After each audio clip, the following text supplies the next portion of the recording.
Aquila is the only Titan that we still need to campaign against. Finan asks us to recreate the past, and he repeatedly challenges the Flame Reaver to hone his abilities. The Flame Chase journey's triumphant conclusion draws nigh, yet a sudden disturbance occurs in the Holy City. Using the Council of Elders and the Cleaners, Aglaya made sure that her fall paved the road forward for the Flame Chase. Amidst his grief, Finan takes up the mantle of leadership, giving a speech to unite the people.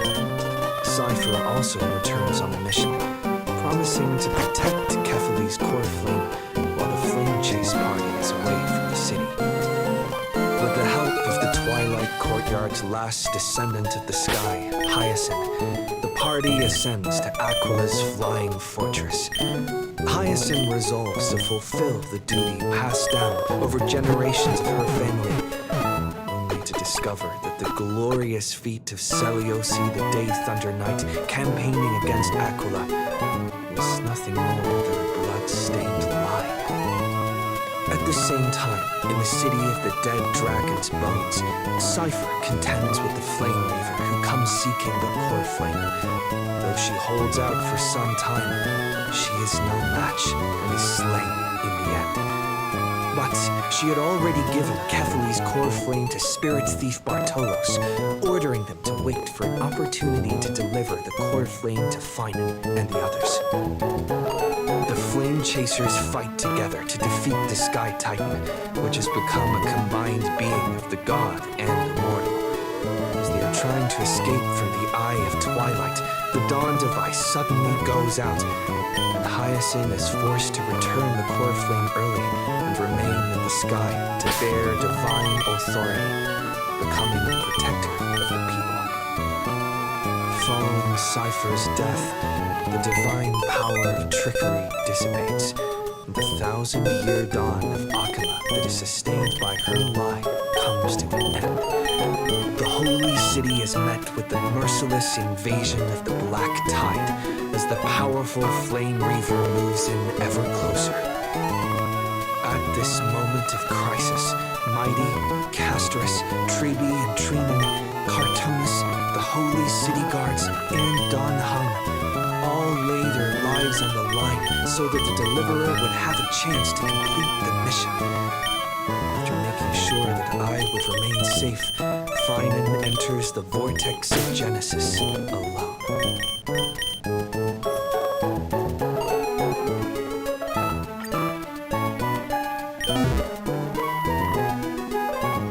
It's still early. Where to now? Please stay close to us. I need to rendezvous with Lord Don Hung. We will do everything in our power to clear the path for you.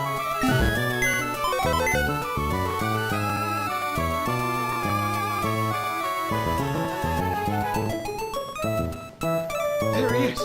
Lord Don Hung! Quick, we must assist him!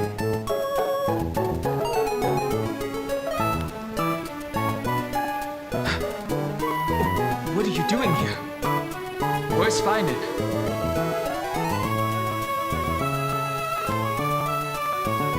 We're under Lord Finan's orders to escort both of you to safety, no matter the cost. Leave this to me and the Holy City Guards. Zeph, take them and go.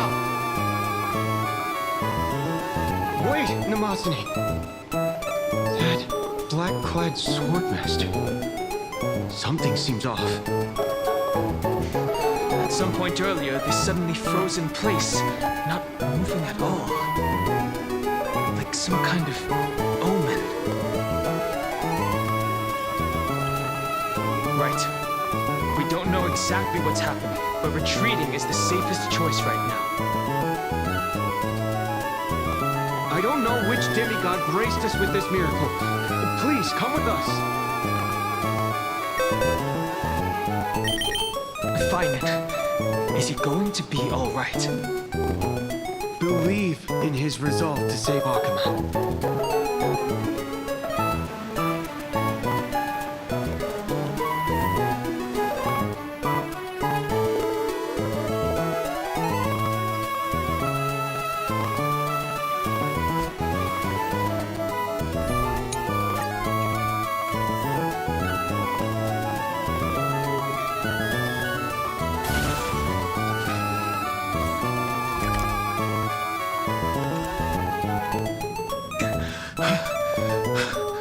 The Flame Weaver isn't pursuing us. Could this really be some kind of divine intervention? We can't stay here for long. Lady Trinan's Sentry Gate is just outside the city. Let's keep moving.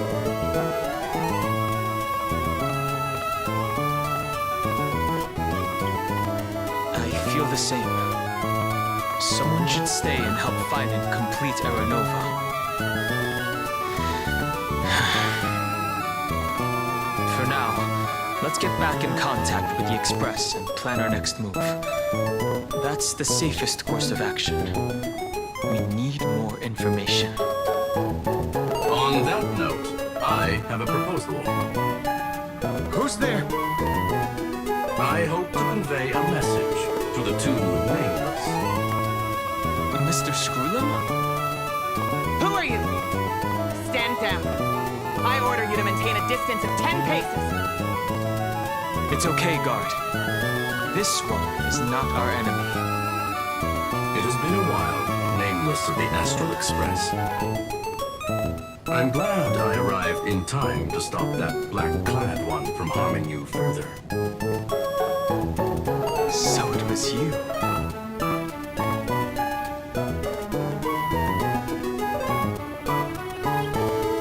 It was fortunate we found you in time. Madame Herta and I were both quite relieved. You two know this anti-Catharin? Does he come from the same people as Counselor Lygus? Don't worry, guard.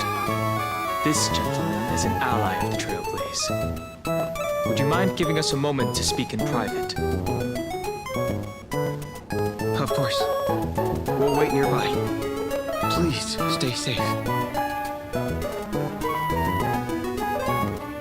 I fully understand your situation.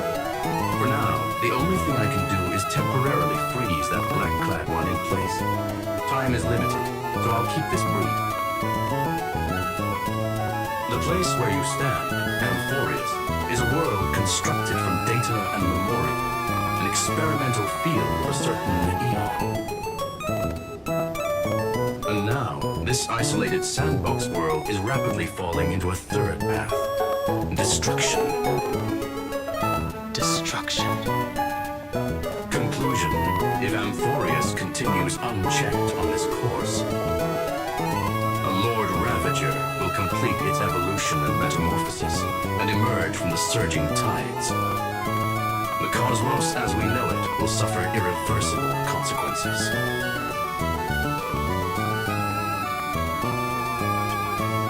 The disaster that this Lord Ravager intends to trigger may be far more severe than the Law Fu's Stellaron crisis, because its goal is the Eon of Erudition. Putting aside the complex details of the inferences involved, I have a request to make. For one of you nameless to stay behind on Amphorius, acting as an informant, in order to prevent the wrath of destruction from ravaging the cosmos.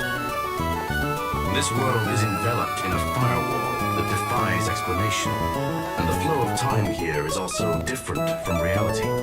Madame Herta and I can only tear open a gap and project images inside.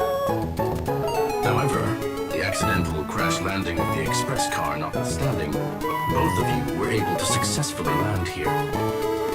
There must be some principle behind this we have yet to fully grasp.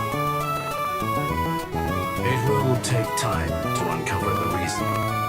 Before then, if one of the nameless is willing to stay and witness the fate of this world, or to push it along when necessary, it will be of great assistance.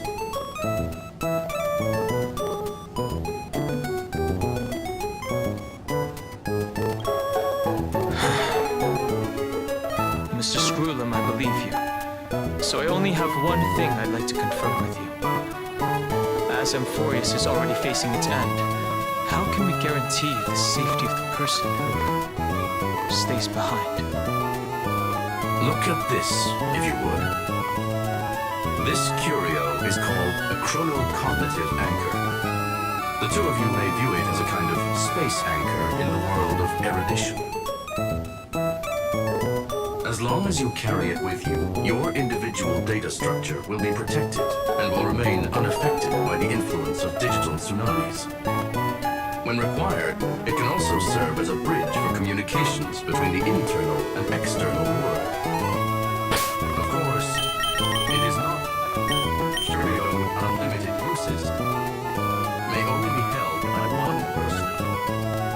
The connection being interfered with, decide quickly as possible.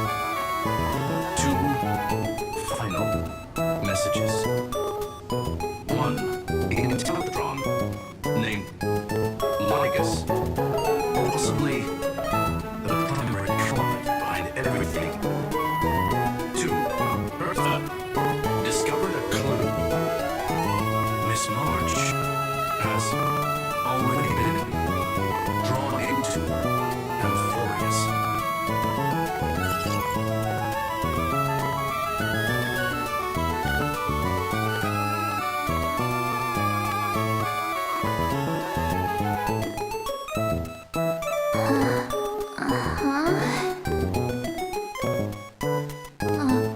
Cold.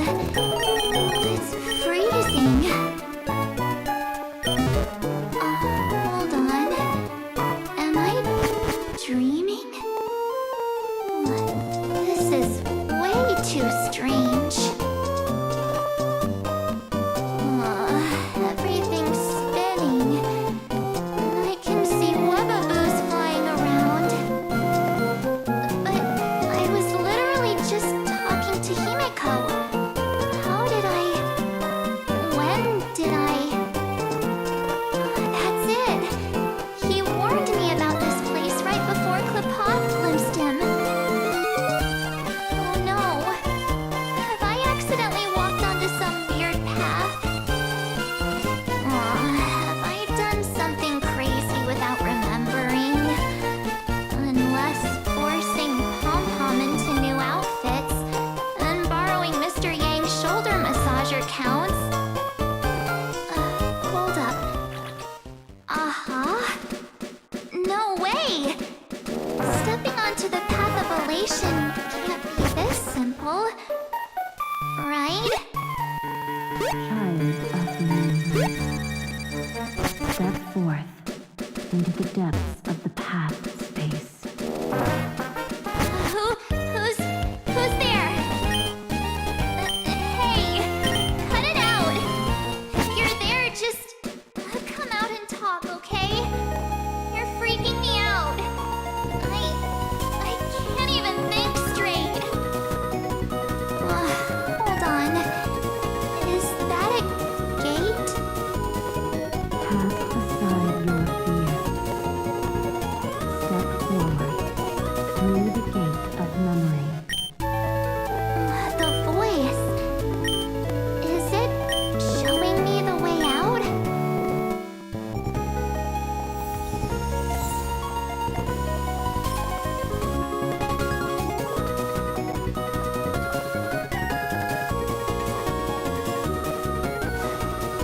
No, don't fall for it. They're lying to you. Turn back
She's right.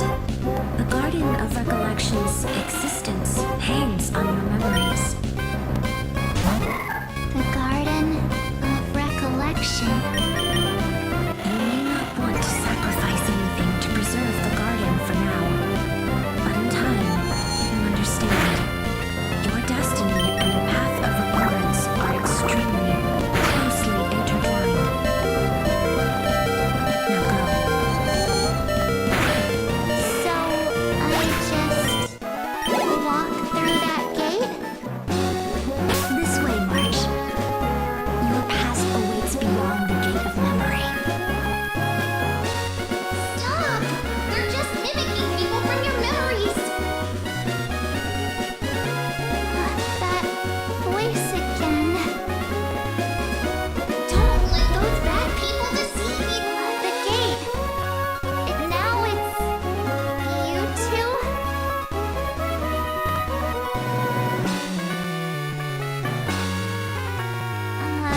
Hey guys!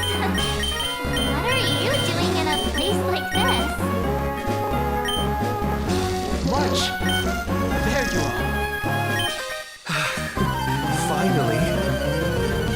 The trailblazing journey just isn't the same without you.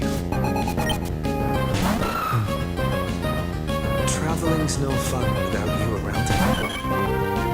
Well, duh! What's Team Trailblaze without its star member? Wait a sec. You might look like you two, but Understand your confusion. The Garden's allies helped us establish this neural link to reach you. the Garden's allies. You mean Miss Black Swan? Yes, she helped make this possible. Keep going, March. Find your past. Wake up. And travel with us again. That sounds really tempting. Finding my past and continuing to trailblaze new worlds with you?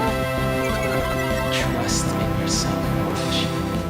It's gotten us this far, hasn't it? Follow us. Let's go through that gate together. Step into your past, March.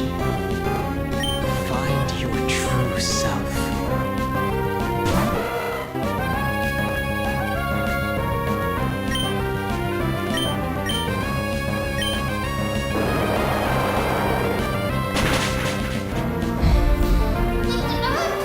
Slow down! Those words sound so sweet. Keep your eyes open. Don't let them fool you.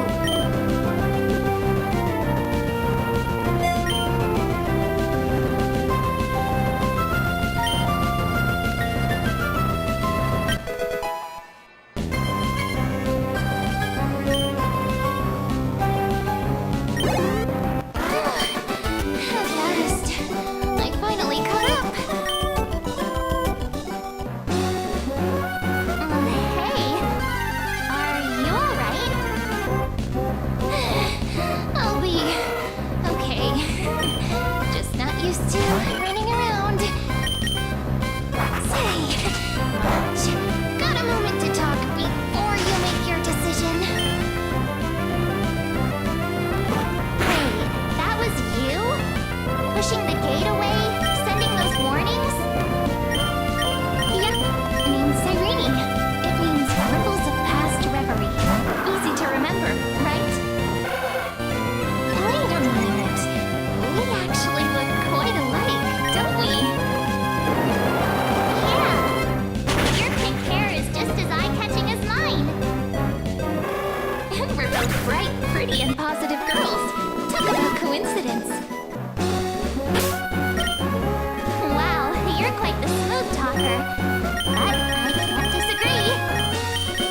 It's incredible, really. We might have more in common than you think.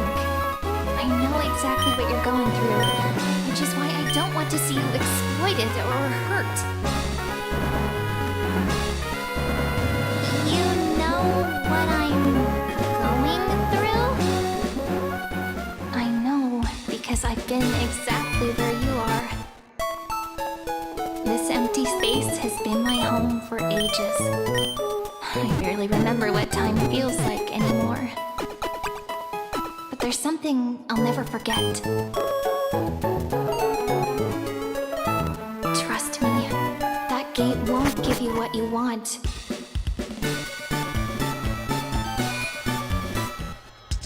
You mean those people? They're lying? Luring me into a trap? Yes, convincing, weren't they?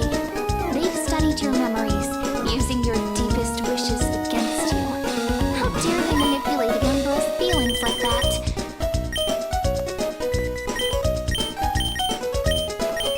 If you go through that door, the worst case scenario is you'll become their pawn, losing control over your own fate forever.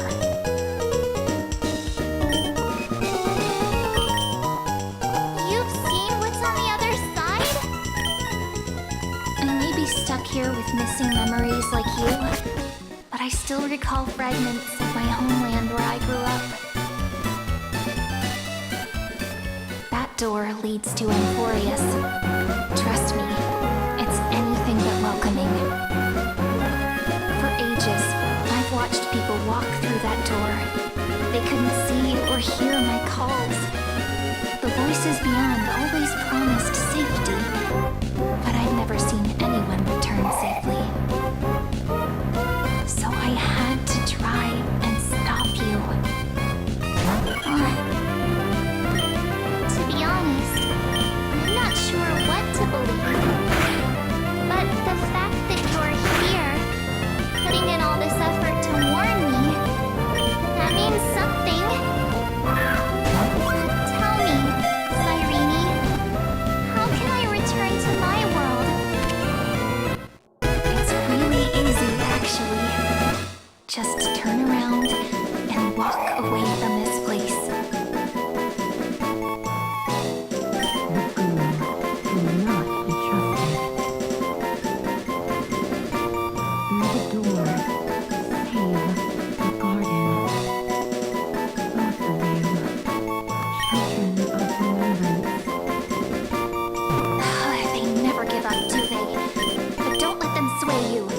Stick to your path. The return journey could take ages, longer than most lives. But that path will lead you home.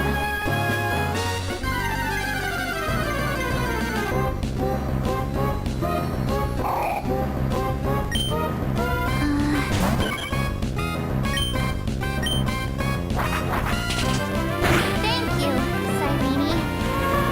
I know what I need to do. I'm going through that gate. Into Amphorius. Wait. What? Don't worry. I believe you. It's just that, for me, the only place I can call home is right beside my friends. Two of my closest friends are already on their way to Amphorius. They may seem capable, but only I know. They're absolute disasters waiting to happen. They won't last 5 minutes in a new world without me.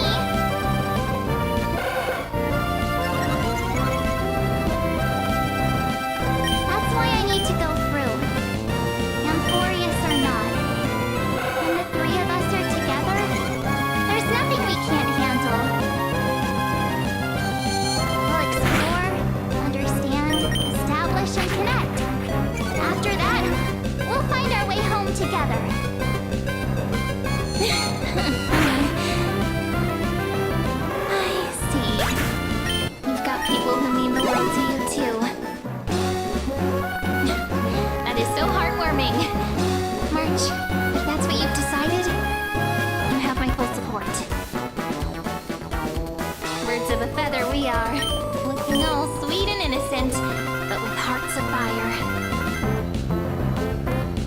Oh, stop. You're making me blush. Well then, I guess this is it.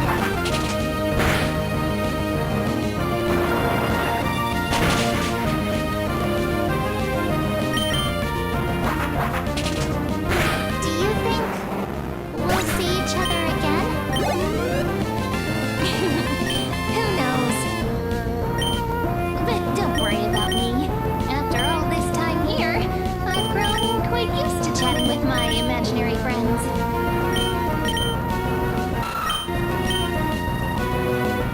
Since Amphorius is your homeland, if there's a way to help you, my companions and I will do everything we can. Then I'll look forward to that day.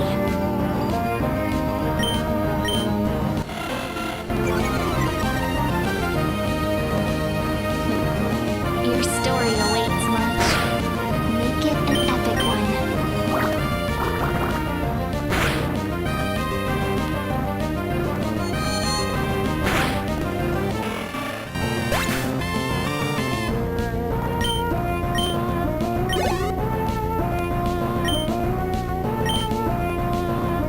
You okay there, friend? Something seems to be bothering you. Vortex of Genesis. We made it back. Even this place has changed. Fine. Is he ready for Era Nova?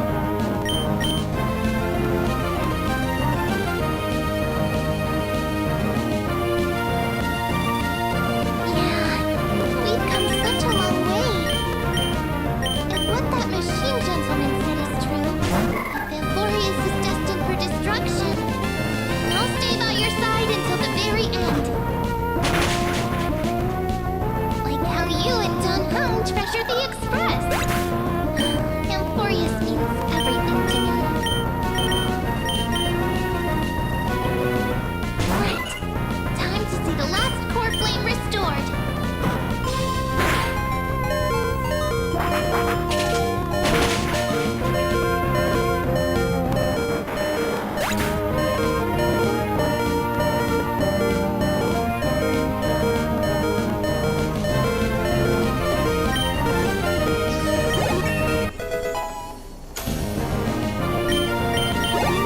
Look, there's Finan. And wait, Lycus? Remember Scrotum's warning. And you, Lord Fire, will wield that core flame to bury this ancient world, plunging everything into the gray unknown. None of that matters now. This brutal flame chase journey has stripped away my delusions. I know the future is in some peaceful paradise with gentle west winds, just waiting to welcome us to step in. If what lies ahead is a mass of chaos, I shall cut through it myself and usher in the first ray of blazing sunlight. Is it truly you? With one last chance to turn back, you still step forward. How befitting of a trailblazer.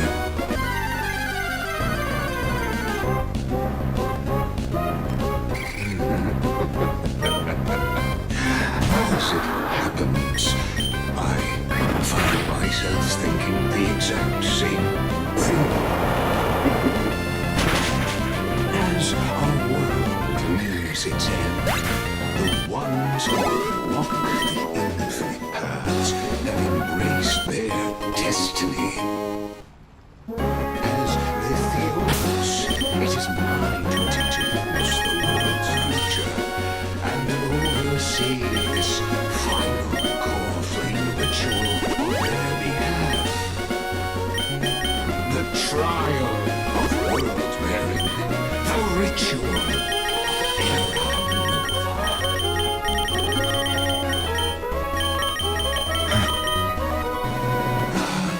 I see. So you met my kindred spirit before I could erase his traces. Partner, what are you saying?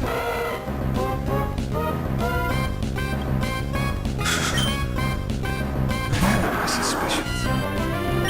How does a native antiquarian know so much about preparing vehicles from beyond the sky? Lycus, how much do you truly know about Era Nova? Tell us everything.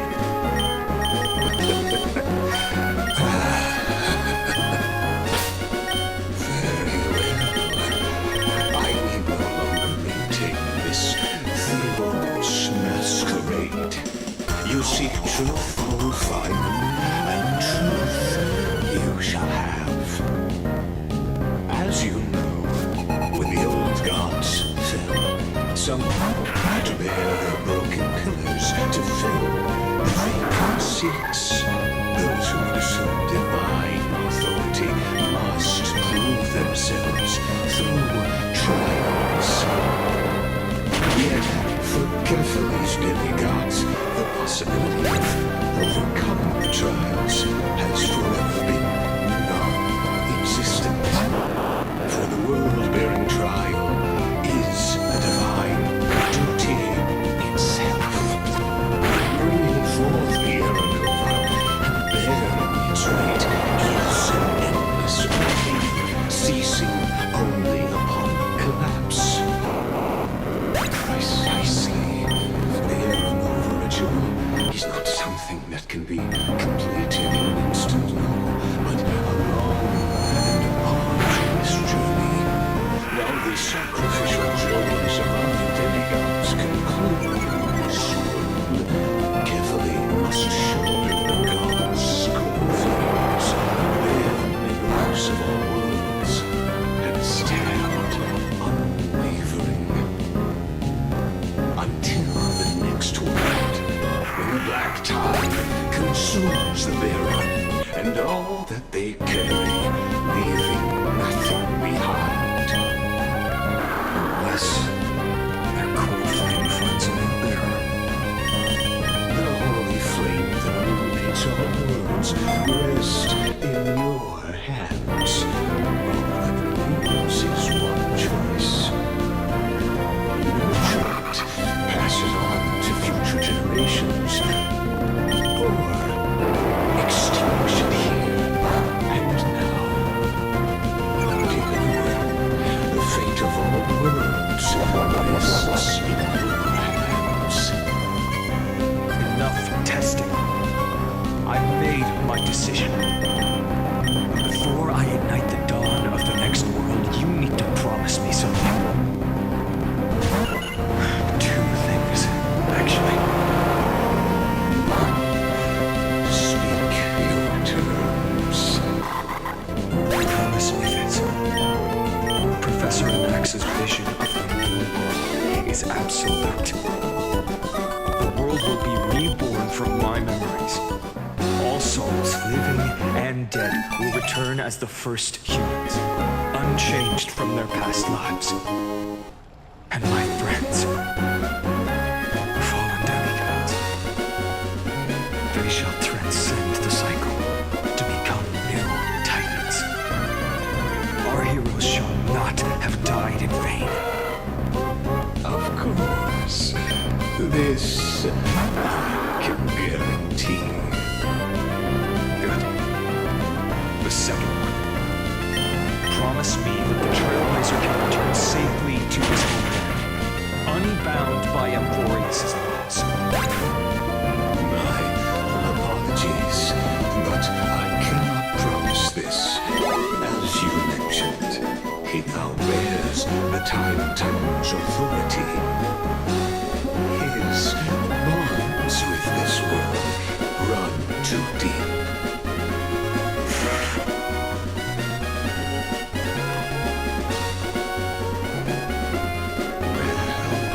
Well, I stand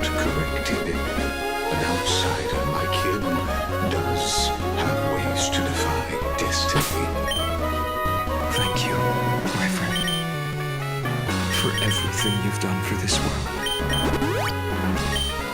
Though the next world may not remember, I shall never forget.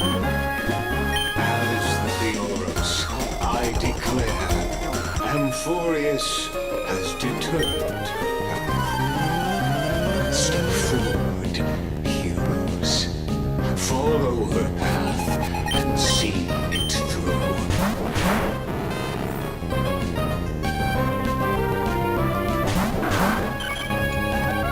As our world draws its final breath, I stand before you as the Theoros.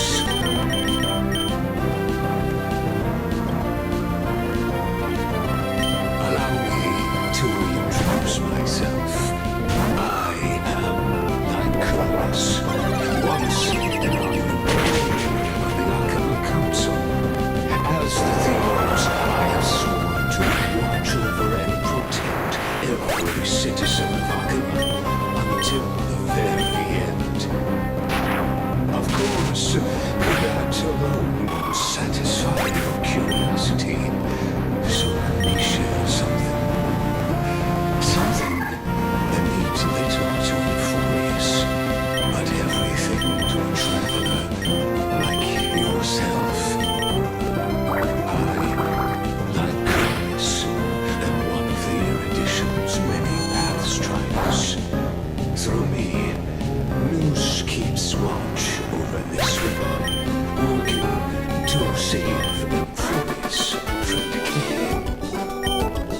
I don't expect you to trust me based on words alone, but believe this much.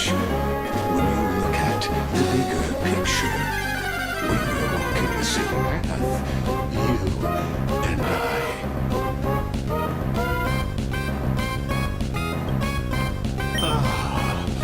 Well, the city may honor me.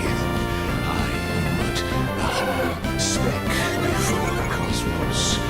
My reach is limited. Your doubts are natural. Let me assure you of this. What's done, I've told truthfully. What's to come, I witness fairly. My conscience is clear. To my role as the Theoros, to Euphorius and her destiny.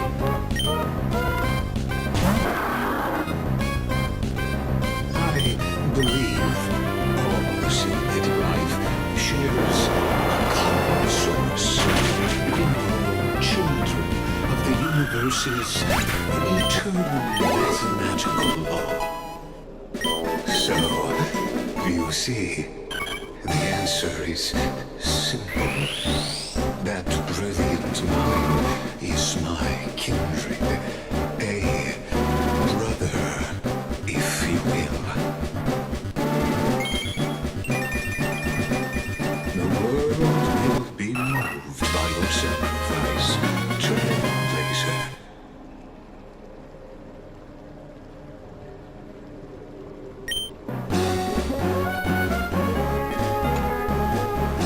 Without you, we could never have reached our prophesied tomorrow. Thank you for walking this path with me to the end.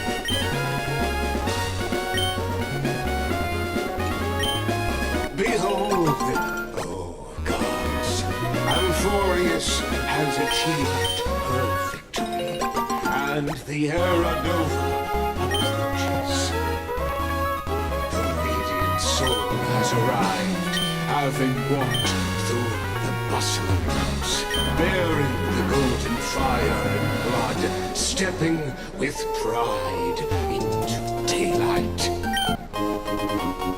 He is the pure child, walking upon the path of yesterday, today, and tomorrow. He is the first to be born, first to be named among the nameless. Eternal in form, limitless in reach. He treads the endless night underfoot.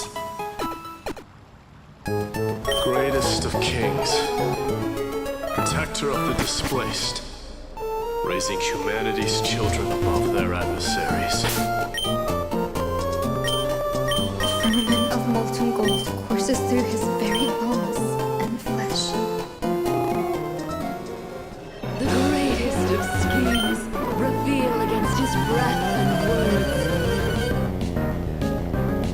In the golden lakes of that beautiful new world, he shall wash himself clean. There. Finish what we first and last wished for. To write an ending unlike any before, for this world we so deeply love.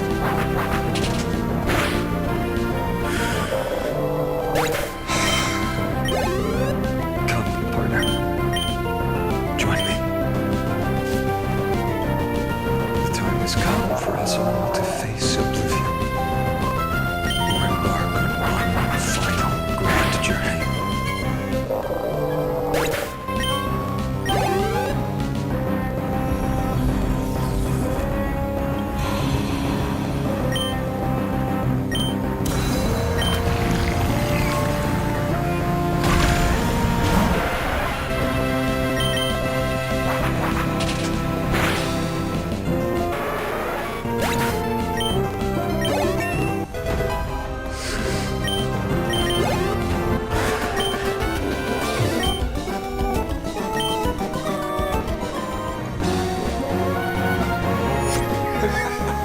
What a magnificent and epic adventure.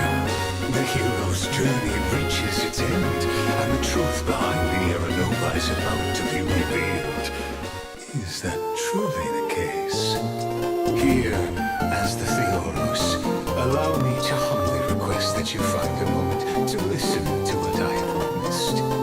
This is about the nature of Amphorius itself, a story of the prime mover of life.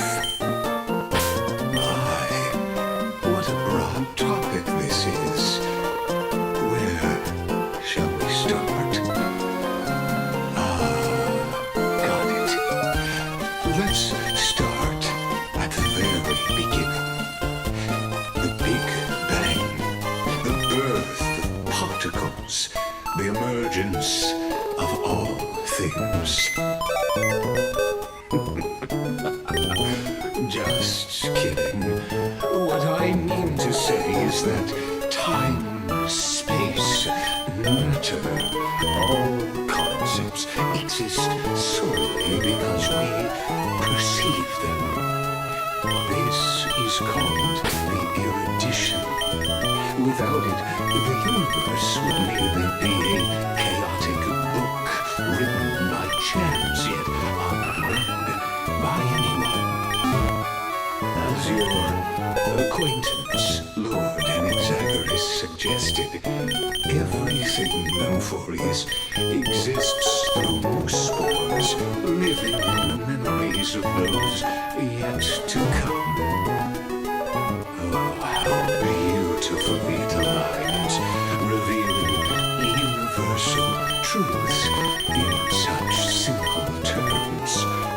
Only he could solve the riddle of what exactly are we? Oh, but you'll remember, even as the embodiment of reason, one mystery remained beyond his grasp. If that is the case, whose memories did the very first new spore sprout from? As sages across ages have asked the gods, what is the prime mover of life? But let's set aside the group's teachings for now. Look further, past Amphorius, to what they call the Forbidden Realms beyond the sky. Do you know the Scholar's Strife? During that grand yet brutal war waged in the name of erudition, a genius's legacy was abandoned,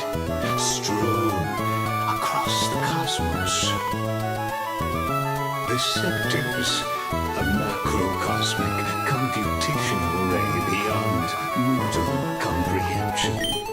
Made to emulate the Aeon's thoughts, it became part of the Aeon's cognition at birth. Scattered throughout the cosmos, these arrays act as celestial body neurons for use. But regrettably, as everyone knows, the erudition forsook them all. But what nobody knows is that, though forgotten, they never stopped seeking the divine answer. The question that survived war and disaster, stumping even the greatest minds, including both mechanical and verse. Now, we come to the real truth of Amphorius. What if, hypothetically, a scepter found the answer to the prime mover of life? If, through endless solitary extrapolations in the cosmic code, the one deemed as a failure by the Aeon of erudition found proof through the ages, what would happen? Perhaps the answer is simpler than you'd think. From a perishing neuron devolved into true life, reborn through the gaze of another Aeon.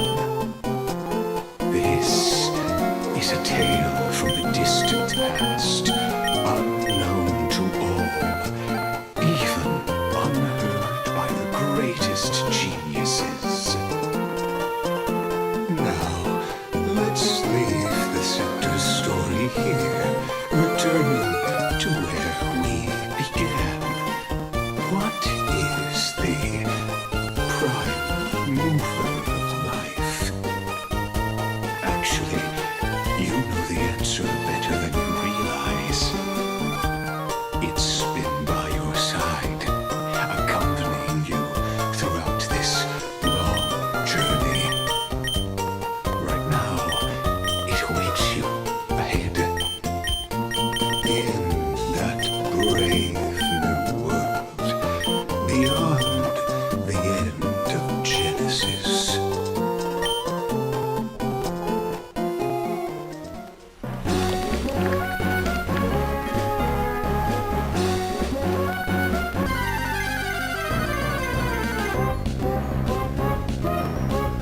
Take this wish with you. You're the one who begins it all. As the prophecy foretold, you will bear the blazing sun until the pale dawn breaks. Continue onward, bearing this world upon your shoulders, until the ashen hero, the nameless deliverer, ushers in the dawn.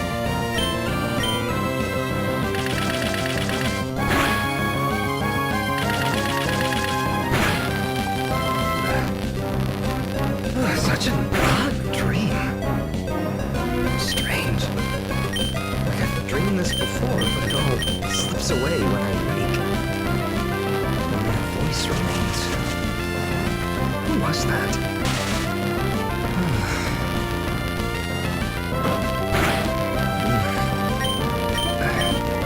What? It's you. Whoops, I fell asleep there. Strange dream I had. It's gone now, though. Look! Perfect sunshine! Day is still young! Let's go find Cyrene, partner. She promised to be there for her oracle card reading today. It's right about time.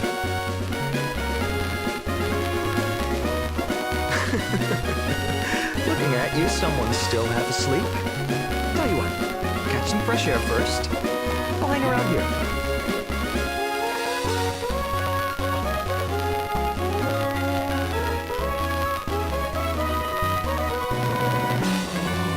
Beautiful, isn't it?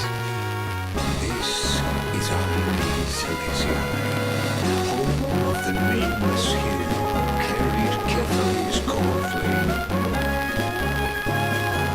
was young and innocent. He had heroic dreams, imagining his wooden sword was forged of iron. Pretending the struggle he dropped by a wooden pole was a giant with a single blood vessel running from spine to heel. Dreaming of slaying the giant and becoming a hero to save the world. Though to his young mind, the world was just this small village.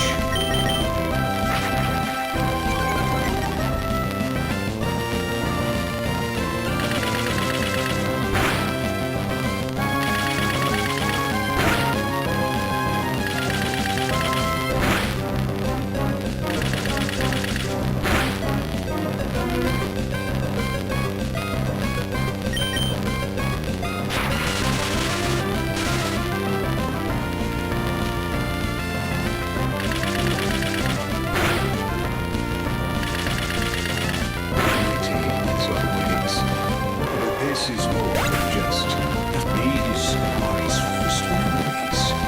Rather than watching, why not joy? Think of it as immersive theater. Become his lifelong closest friend, witnessing his hero's journey from the best seat in the house as the nameless hero whose unwavering guidance shaped Fire's destiny, yet whose name was never recorded in Amphorius' history.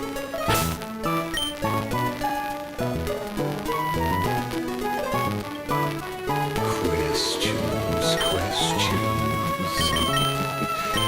Let's follow along and find out, shall we?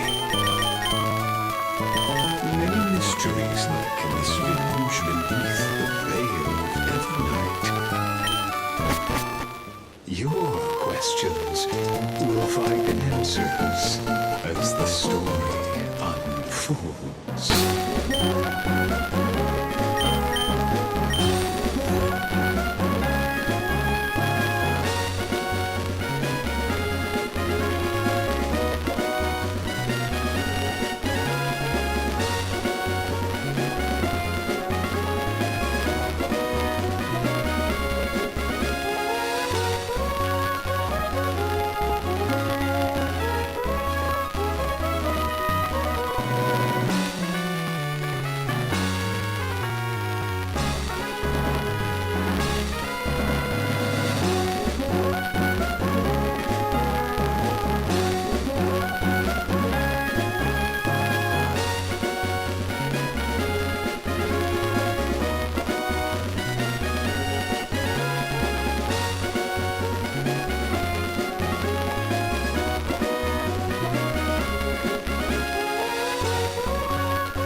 Now?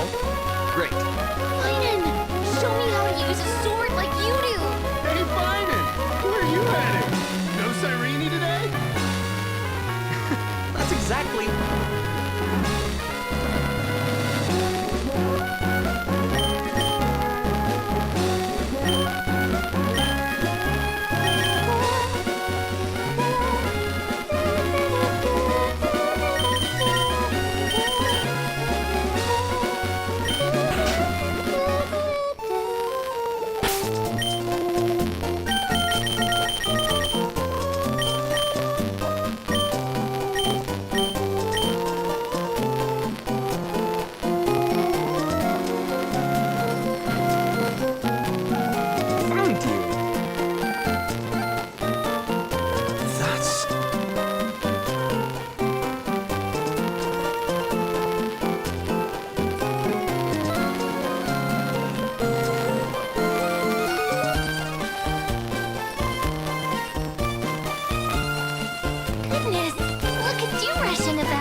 world.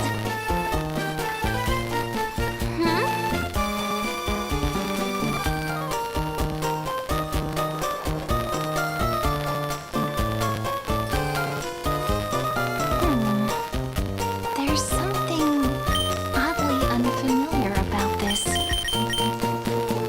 Something wrong? What do you see? Oh, nothing much. Just suddenly felt a strange connection. Look at you, leaves in your hair. Were you sleeping in a tree again?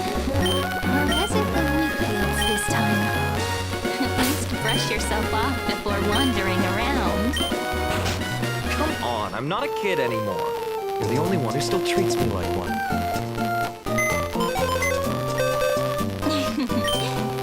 Sure. You may have the height advantage, but when it comes to maturity, I'm leagues ahead of you. Still fantasizing about being in heroic adventures and imagining yourself as one of the characters? That's the kind of thing kids do, not grown-ups. Don't you agree? And since you're playing along with his antics, who are you pretending to be today?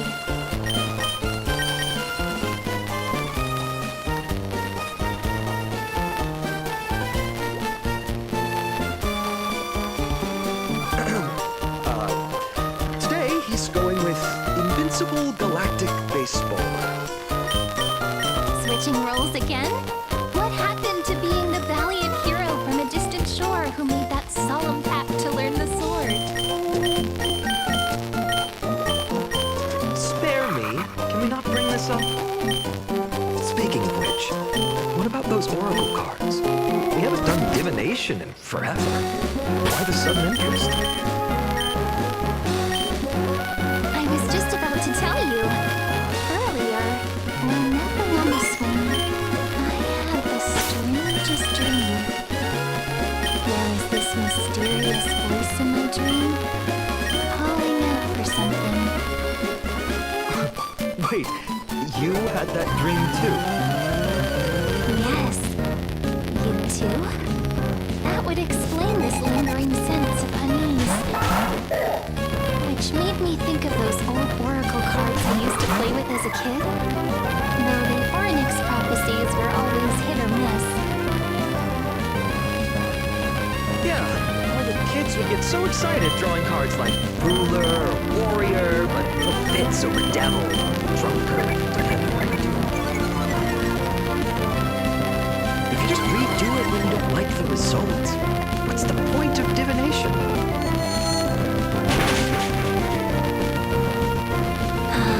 The blessing of childhood.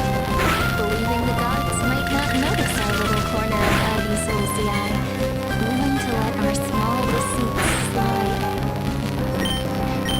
Still, fate is absolute. After all, we never really know just how far into the future the prophecy extends. Anyway, let's go to our own secret base and look for those oracle cards. Now, where did we hide those? I can think of a few spots. Let's go check it out. In a village this size, I bet all our childhood treasures are exactly where we hid them. Dad must be keeping them safe for us.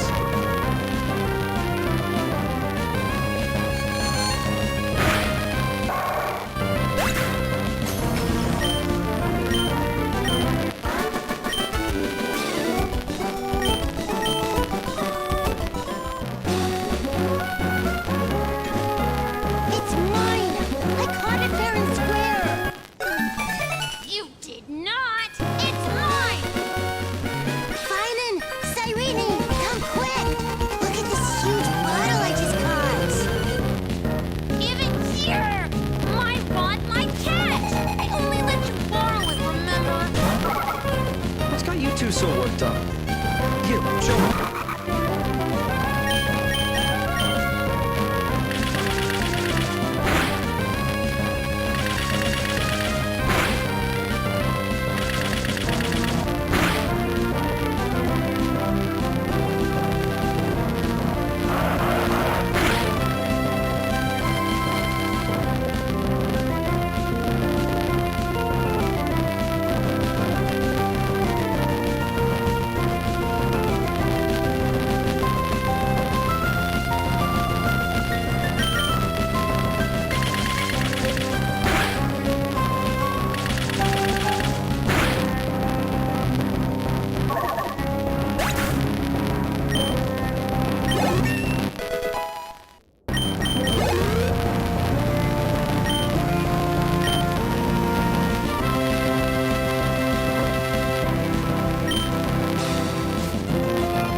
did it end up here? Ooh, I wanna see.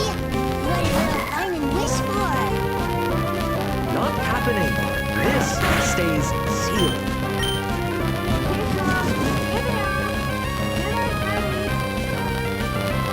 Coming, Mom! Finally, I'm starving. See you later. You know what's funny? I really thought tossing that bottle into the sea would carry our wishes beyond Mighty's Elysium. Maybe it will bring something back to us. Never thought the waves would end up pushing it back ashore.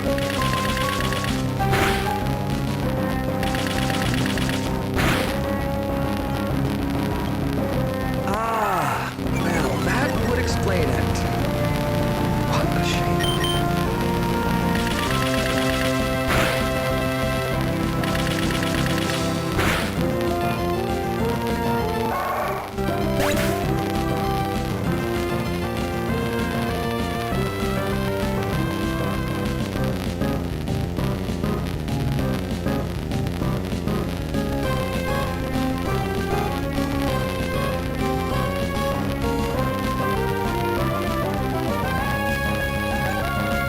In the silent bar, amid the scent of bread and wheat, they found various fruits hoarded by squirrels. A wooden figurine, missing arms and legs. My unfinished little soldier? After all these years! Hey, this is the one Mrs. Piggy has confiscated. Finally, back with my friends! Fina, Cyrene, where are you two headed? Speak of the devil. Mrs. Pibius! Is school out already? No classes today. This morning, I used fallen leaves for a reader, seeking Oryx's wisdom. It warned of potential injuries, so I gave everyone a holiday. Besides, it's harvest season. There's plenty of other work to be done, even without classes. With you being our only teacher in Ivy Silicii, you must be working so hard. Anything for my students. I don't mind the work. When you travel far from here, you must visit the Grove of Epiphany for me, to see what a true haven of wisdom looks like. By the way, what are you looking for in here? You've been searching quite thoroughly.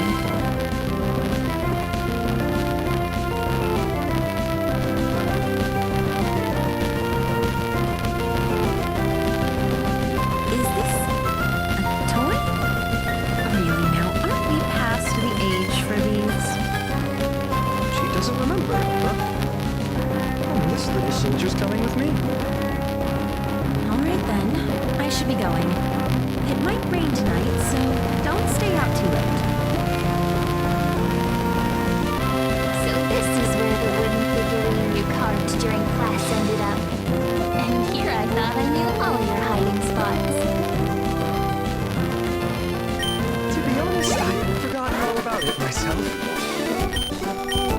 No sign of the oracle cards. Let's see. Ah, there's one place we haven't checked yet.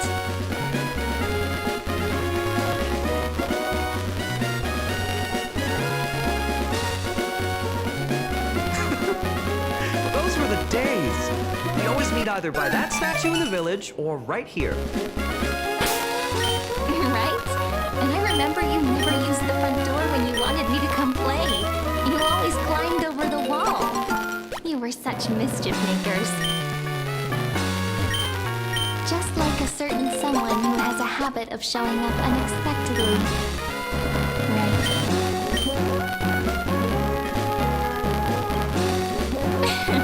I bet he said something clever just now. Hey, I was just copying those storybook heroes. They never take the beaten path. Still, it's embarrassing. I've been the only one here for a while, and I haven't kept check. Where should we even start?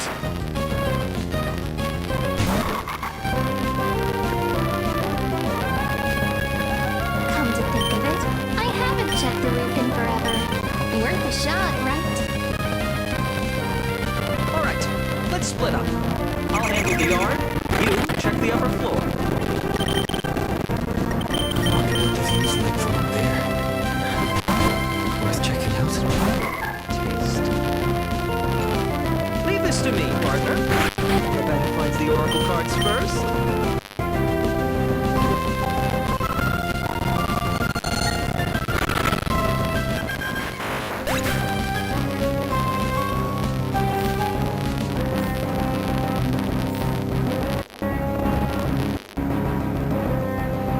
The door before carries an air of mystery. Her secrets elusive, yet her dreams toward you is exceptionally warm. You can't help but wonder, could there really be some kind of mental connection? The view here hasn't changed a bit. You know, besides the swing under the big tree, this has to be my favorite spot in all of Ide Silicii.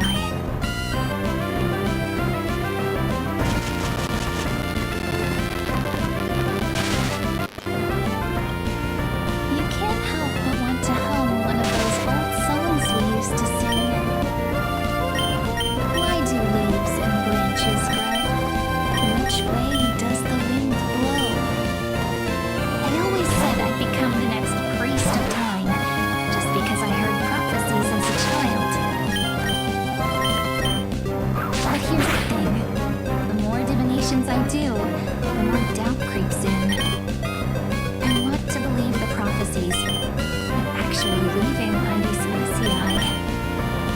Where will that mating ship take us, I wonder? Here they are! Oracle cards!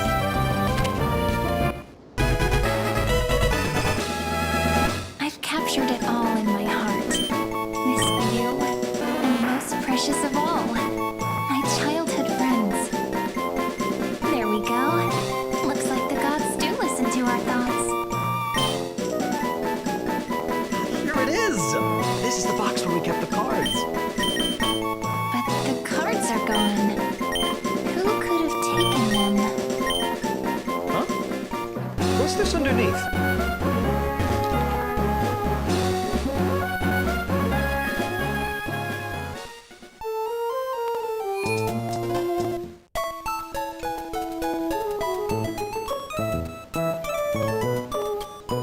Hey, don't go changing the words. I see now. Those sneaky little ones. So that's what they've been up to. The ones from Remembrance Maze, you mean? Yep. Let's head to the back of the courtyard.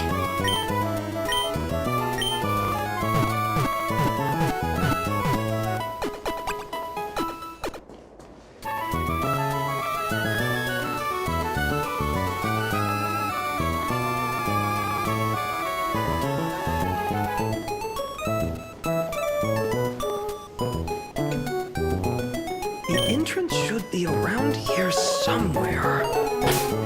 Right here. The path to the maze is hidden under all these weeds. It's been too long since we visited the fairies.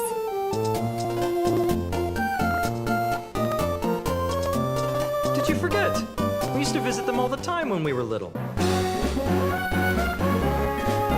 All right, let's do this.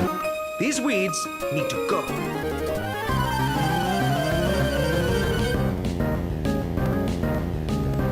Pretty sure this is it? Should be this way. Here it is! The entrance! Once you get through the tight squeeze in the hollow, you'll reach their dwelling, the Membrane's Maze. I wonder if I can still squeeze through there. Maybe worry more about whether the fairies will let you in. After all, the Membrane's Maze has an invitation-only rule. Only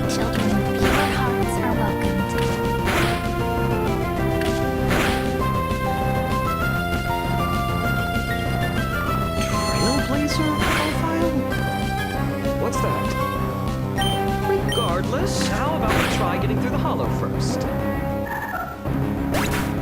After you, then. What? Oh, sure, I'll go first.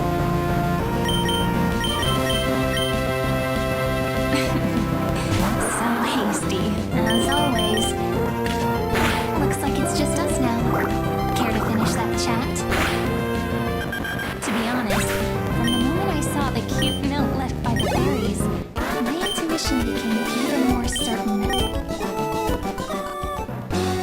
Perhaps when we step into the maze again after all these years, the wheels of fate will finally start turning.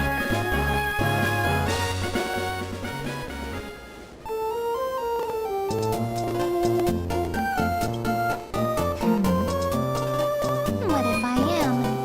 What would you do? Just kidding. Don't read too much into it. But you know what? Even if fate is set on its path, no matter where it steers the world, if we're together, there's nothing to worry about, right? So, if you're willing, forget it. If the wheels do begin to turn, that's when I'll make my request.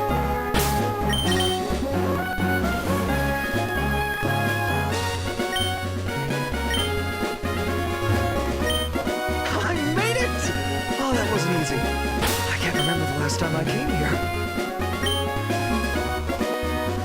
We were still kids back then.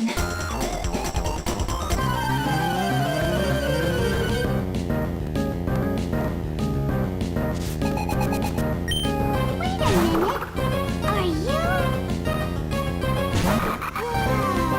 Look who's finally back, Benny! No, you've grown so tall and flashy. I couldn't even tell it was you at first.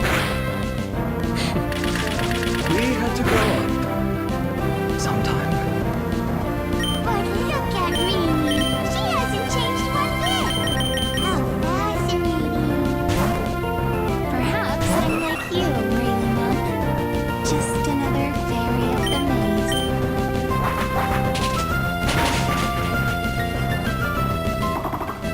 An organization? Hardly. They're not that organized. They didn't even have proper names before we came along. Dolimem, Raylimem, Mealimem, Thalimem. I've missed these cute little troublemakers. We used to gather around the fire, singing and dancing, imagining all our future journeys. Without coming back here, those memories faded away entirely. Oh, how could you, Snowy? You swore you wouldn't forget about us. But you've gone so long, you almost did. Oh, he's just copying those bards from his stories, being all melodramatic. He couldn't forget about you all, even if he tried. Actually, we're here for the oracle cards. Have you seen them? Oh, the oracle cards! Right. The chief asked us to get those. Chief? You mean Dolimem? What do they need the cards for? If they want a reading, they could just ask me. Well, I'm not sure. The chief specifically wanted to meet with you all. Let's see. They should be... That's it! This way, everyone! Watch your step! The trunk's slippery!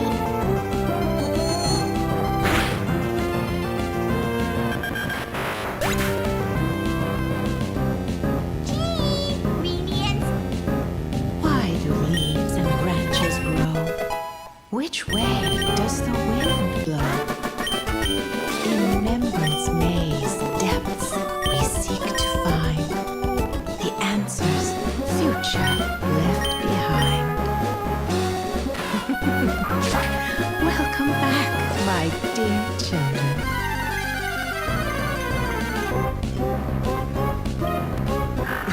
Right?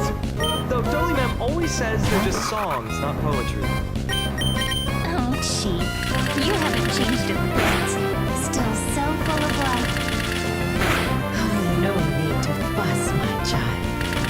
You haven't forgotten, have you?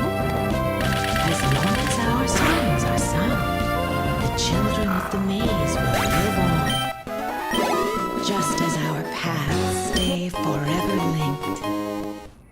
Here, take it. I'm sorry I had to resort to such methods to bring you here. My book of oracle cards. Thank you for keeping it safe. You know, you can always just ask if you want me to divine something. Still, bringing us here like this after so long. Is something wrong, Chief? Yes. The veil of Ebonite whispers to us once more. It tells of a young fairy who will soon enter the maze. Indeed, every time a new fairy arrives in the maze, it means that beyond the veil, in the vast lands far from Ides Elysiae, a great calamity is on the horizon.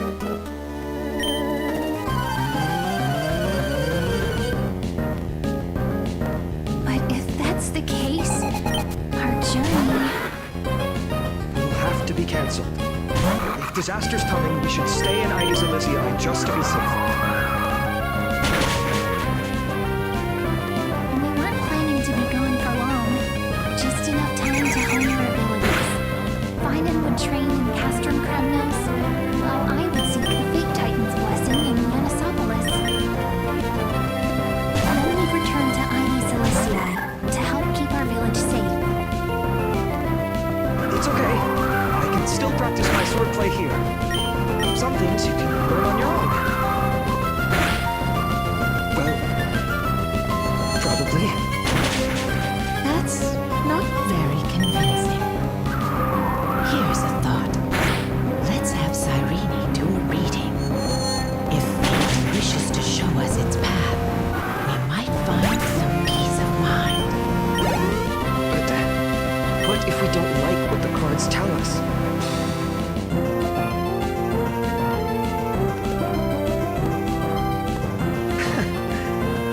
Never thought of doing it that way before. Thanks, partner. We'll do it your way. Whatever the cards show, we'll face it together. Ask with a true heart, and truth shall answer in kind. Close your eyes, and let's open the oracle card book together. Let your thoughts flow like stars drifting on the river, carried by fireflies and gentle winds. Your destinies flowing towards the same future. Now, shall we begin? Oh my! The cards are quite responsive today. Very well. Let's see what future the oracle cards wish to show us.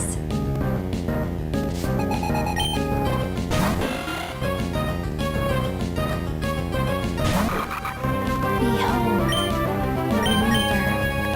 It connects the romantic threads of the chrysalis of gold, weaving all destinies into golden silk that flows toward the most brilliant, magnificent future.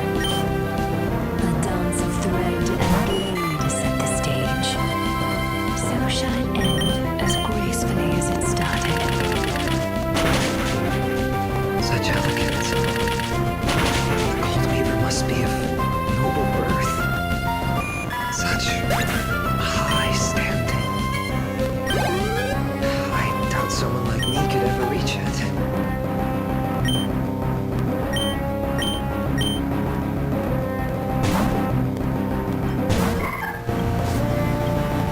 The Deliverer.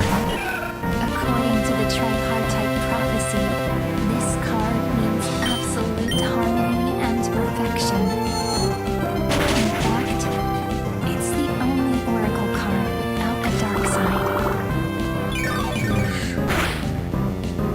What, no divine whispers this time? Oh, silly. This is simply the card you drew for yourself.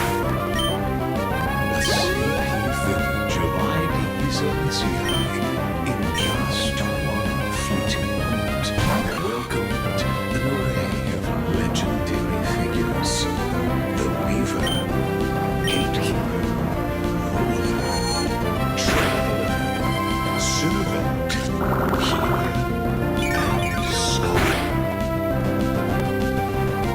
His stories and wishes showed the village world glimpses of a world larger than ever imagined. They brought tales of raging battles, of cities creamed in holy light, and of wonders beyond his understanding. Each story so far promised each life.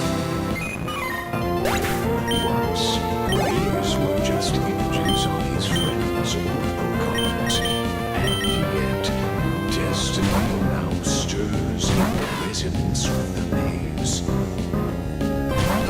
And now, there are light in front of Heng's eyes. The Deliverer. This card again. Ah, child. It seems you're destined to bear the wishes of many, to answer the world's call. Bear their wishes. Yes, just like Kefali, standing eternal atop the mountain. My parents, they only wished for me to grow up. To help around the village. Stay out of trouble. Mrs. Pythias wished for more books in her little schoolhouse. Wanted us to all learn and grow. And little Piso, he wants to grow up strong like his father, to become a hunter. Is that my purpose? To fulfill their wishes? Perhaps. For a true deliverer, such wishes are but droplets in an ocean. After all, Kefali bears the weight of the entire world. Right. How could any human possibly measure up to a titan? I wonder too. Perhaps What's this? what you see are futures written in the cards. Or rather, the people you'll meet on your journey. Sometimes, fate can guide us when we're lost. Let's consult fate itself. Maybe then we'll know why we must take this path. And learn just how many burdens one must bear to become a true deliverer.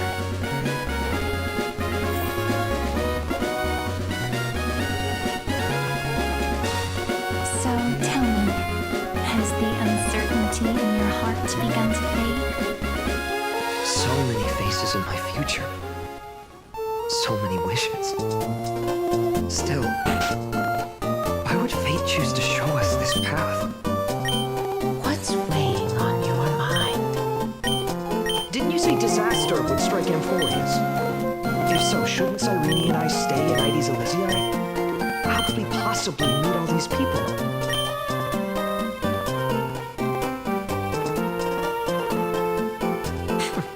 That's wonderfully optimistic.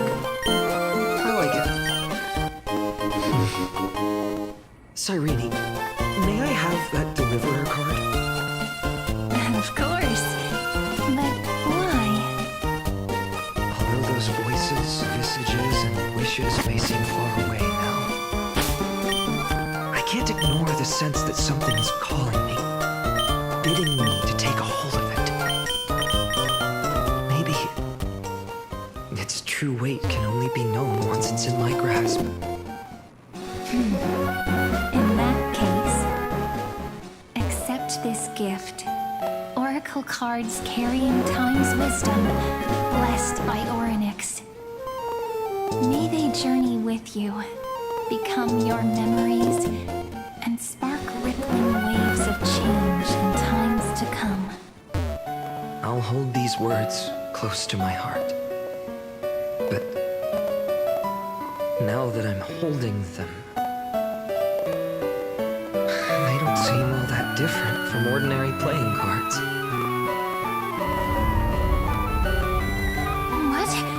What's happening? Everyone, we've got big trouble, Mimi! Burning, smoke everywhere. It's all coming from beyond the maze. What's going on? It's here. The seeds of disaster have already taken hold, sooner than we had foreseen. This time, not even the veil of Evernight can shield us. You mean Heidi's Lizzie will be swept up in the prophesized catastrophe? I'm afraid so. My children, take shelter in the Membrance Maze. One step outside, and this horror will consume you both. But my parents, the whole village.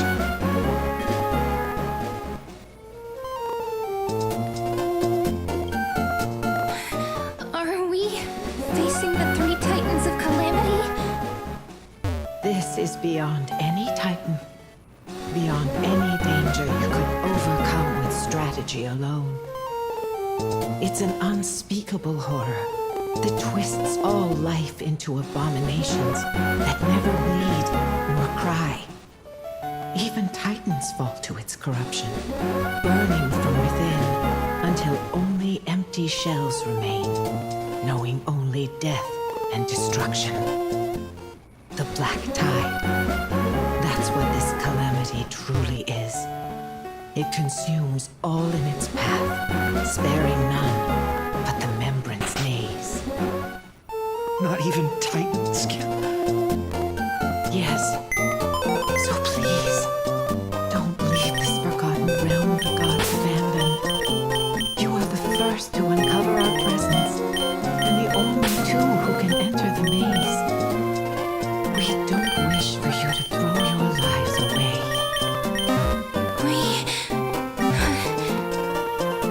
Finan, what path do we take?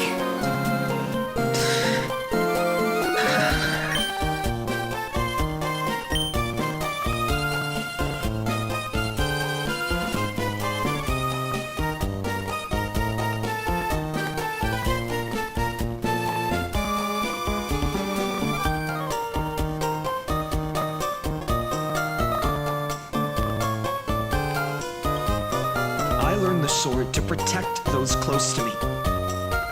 If I run now, I'll never be worthy of lifting a blade again. Then we know what we must do. Indeed, our friend is right. We must take action. Forgive me, Chief, but Heidi's Elysium needs us. And as her child, I must act. Very well. Make sure you protect yourselves. With me, Cyrene. Join us, my friend. Even without a sword, I'll take a rake. Even with the roughest steel, I'll keep our home safe. Deliverer. The card's truth extends beyond its mere literal meaning. There's another hidden layer within. Not someone perfect from the start, standing high above, casting merciful gazes upon the world. But one who starts small, from a humble village, expanding their world within step by step, learning to save others as they grow. When we were little, I told him I wished this world would never need a deliverer. Now that wish has shattered. Yet I'm glad he's chosen to walk this path. And all of this happened because you believed in him, friend. Shall we? It's only when you're by your side that Finan and I let our hearts find their courage. I know you're watching us right now. Aren't you, great hero from the future? Deliverer. Such cruel irony. Though destined to bear the world's burden, this boy can never become the hero to bring forth the dawn.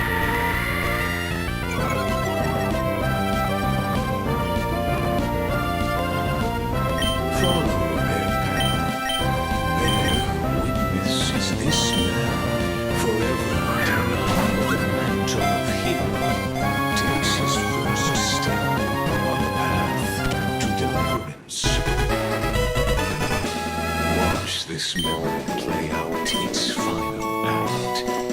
see with your own eyes how everything began. Then you'll see why his dream of deliverance was always destined to become this world's requiem.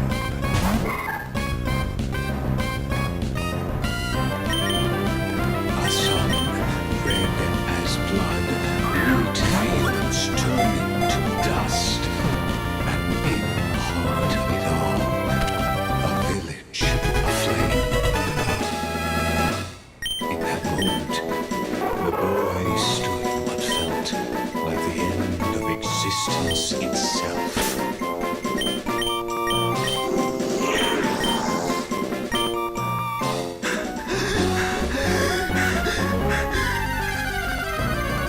These creatures, they're everywhere. Someone, anyone, where are you?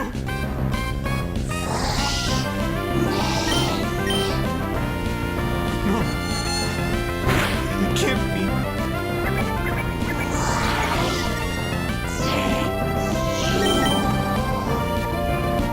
You, are you talking to me?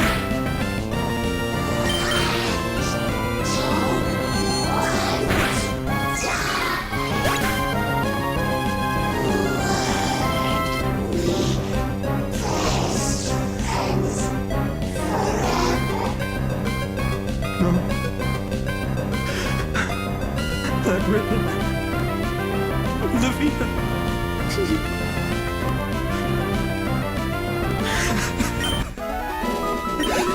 I should have known.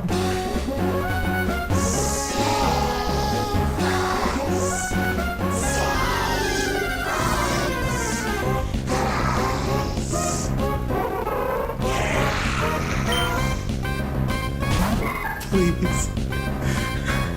No. Stop. Please stop.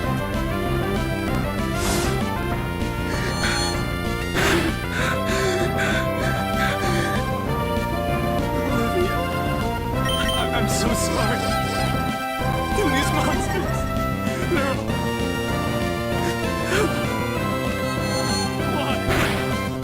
Why is this happening?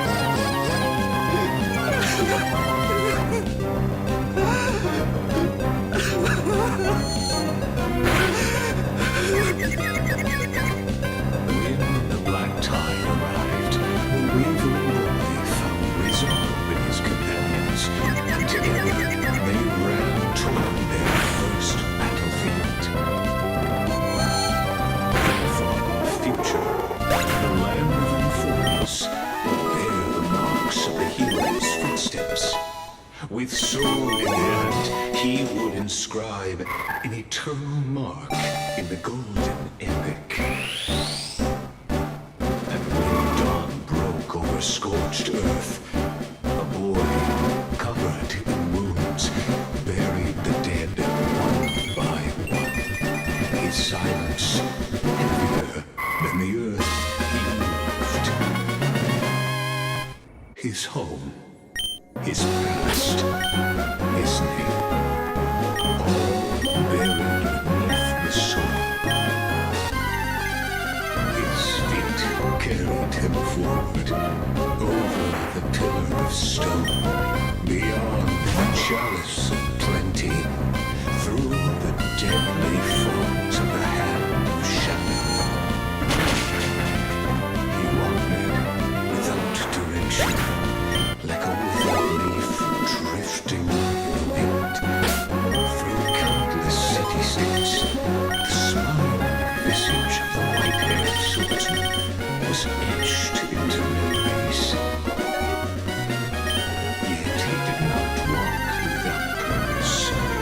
Deep in his heart, a voice always guided him forward to fulfill the wishes he had inherited, to brave peril, and to do all that was within his power to save those who needed saving. Those words his friends spoke long ago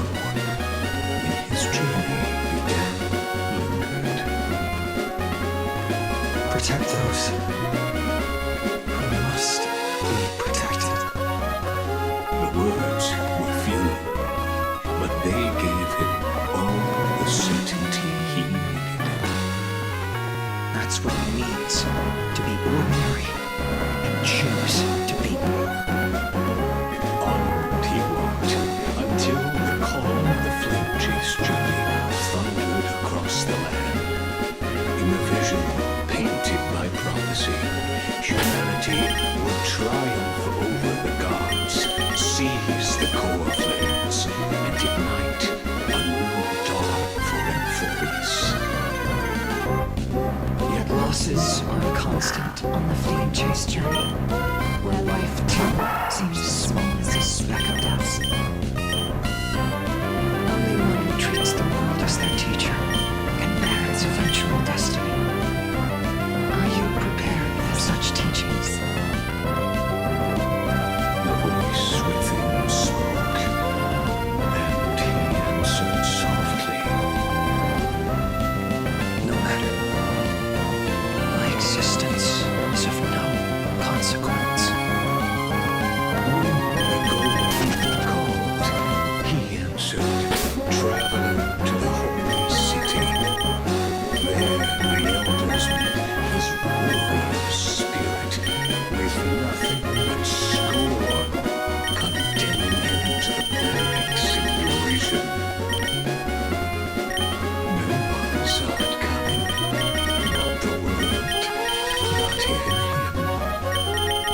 Yet, this nameless recruit stood at the gates of legend. And there, at last, he found the ones who would walk his path right beside him.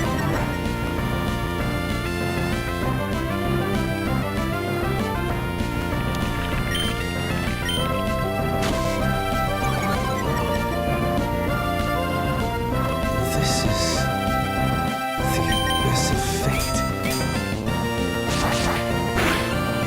Hold on. Violence here too? And is that mighty and Trinan?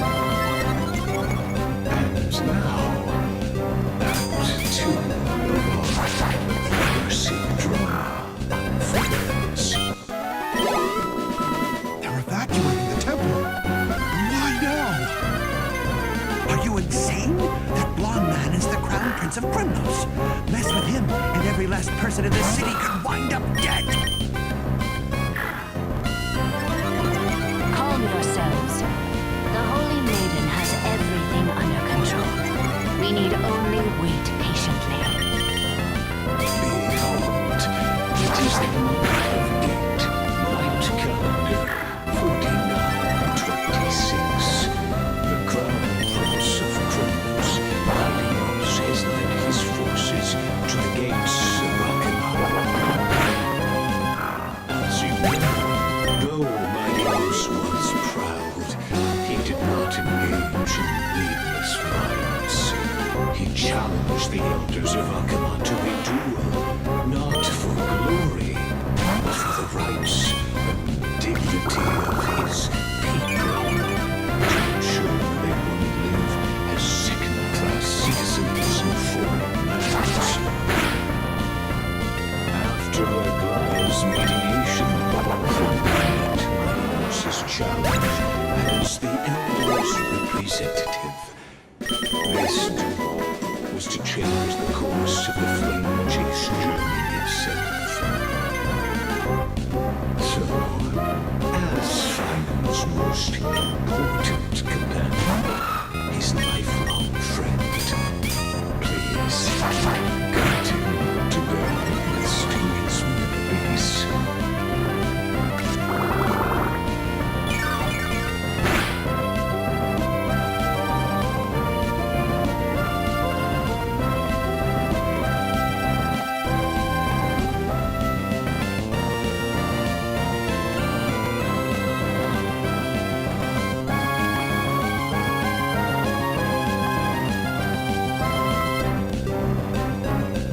Is this your idea of an honorable duel?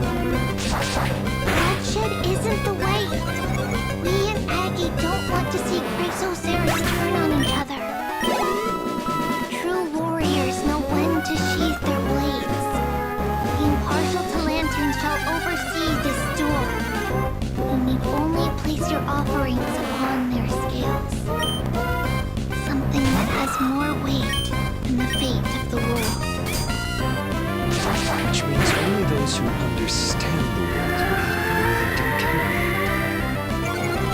it. Is this how you plan to test our convictions? No, Kremlin. Looks like you won't be able to punch your way through this one. It makes no difference. One last chance. Recruit. Walk away, and I'll spare your life. Otherwise, come and face me.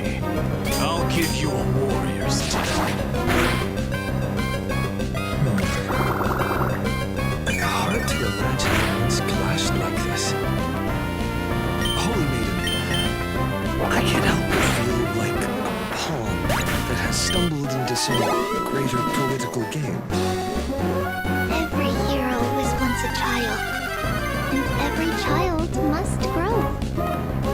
That's so. I don't even know where I'm standing here right now. Look at me. I'm just a common soldier. Since swordsmanship won't decide the winner, Lady Goldweaver should be here instead. My devotion to the Holy City could never compare to hers. What if we told you this duel isn't about winning or losing, but rather in the choice you make? Saying that Lady Goldweaver is testing. Every Chrysosaur is indispensable to the Flame Chase journey. And you and the Crown Prince of Kremnos are both a part of the prophecy. What the duel marks is not an ending, but a beginning. So, listen to your heart. We wish only to hear your answer. True enough. The voice within has never failed me. It doesn't matter what the result is. I'll give it everything I have. Spoken like a Chrysosaur. Now go, Klingon. Your journey has only just begun.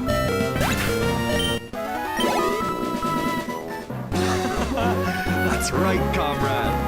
It's time for us to teach that proud prince a lesson together.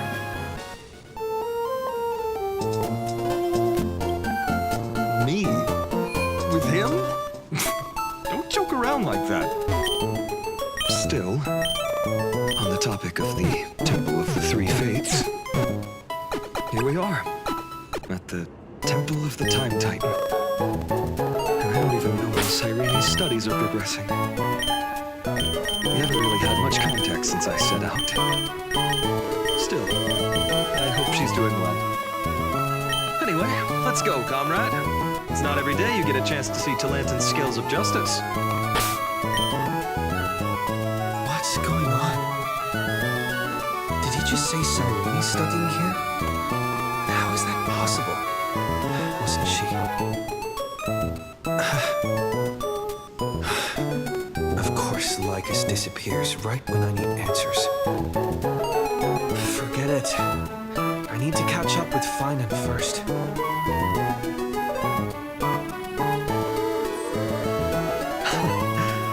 Amazing. Talantin may have fallen, but their scales remain true to their purpose. I hope you still remember your purpose, new recruit. You seem awfully confident, Kremnoan. Let's see how you define the idea of weight. For your information, in Castro Kremnos, the punishment for profaning a duel with such crooked words is impalement. As we're in foreign lands, I'll indulge you.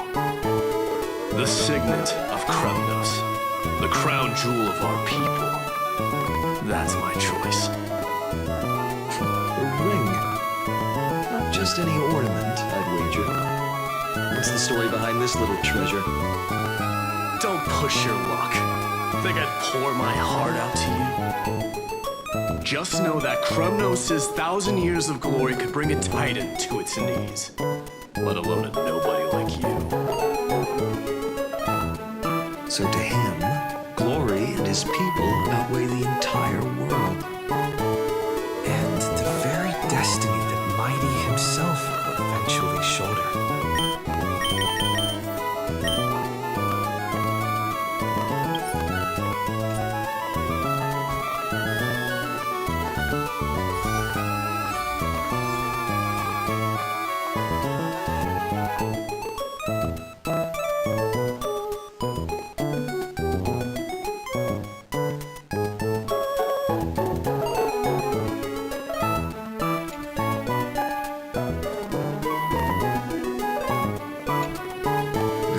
This is a tough one. What can I possibly offer against a ring that signifies so much? Well, comrade, what does your gut tell you?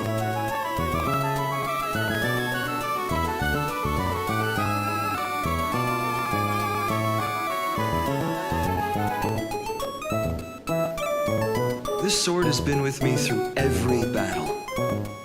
One day, it'll help write a heroic epic. But not today. I'm still young, and I have a long road ahead. So does this blade. In the end, there's only one thing I can trust. The deliverer who had appeared in my life on that day. How ironic. I can't even look at this card properly, much less follow where it leads. Just thinking about how my village was swallowed by the black tide makes my hands shake. The flames, the screams, my utter failure to protect anyone. Speaking rationally, I know it's not nearly enough. Hades Elysiae was just a small village. Its loss barely a scar on Amphorius' face. But here and now, my heart says something else. This car, it's everything I have left. Nothing weighs heavier.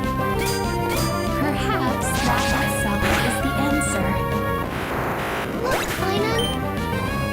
It's so nice to see you all again. Lady Treeman, Vine, and... hello! Seeing you here sure is a sweet surprise.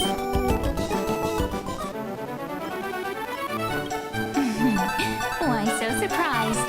Could it be... did you miss me? Cyrene? This is incredible. I was literally just thinking about how you might be here. But I never imagined I'd see you this soon. I was supposed to leave with the priests, but then I heard Lady Maiden was with a white-haired young man. I figured it had to be you, so I snuck back here. That's Cyrene for you. Unfortunately, this isn't a good time for reminiscing. That Cronoan over there. Still playing house, boy?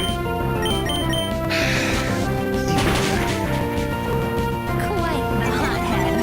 You know, you two just might get along. Don't worry, you already know what the answer is, don't you? If that's your choice, I am with you. I am with you because I remember it all too. The fields of Hades Elysiae, those red leaves, that little swing of mine beneath the tree where I dreamed the sweetest dreams, and those dear berries in the Membrance Maze. It hurts so much knowing they're gone forever. The pain speaks for itself. Our hometown may have been just a tiny village, but to us, it was the whole world. But that's not enough, Finan. Not nearly enough. Even though hatred can help people grow and turn a boy into an unbreakable warrior, what you need now is victory. You can't just stack the scales with your past suffering. You have to throw the weight of your future onto them as well. The future? What do you mean? Maybe that was a bit too cryptic for you, but it's actually really simple. Why not have our mutual friend here stand on the scales with the deliverer? How about it? Can you help us?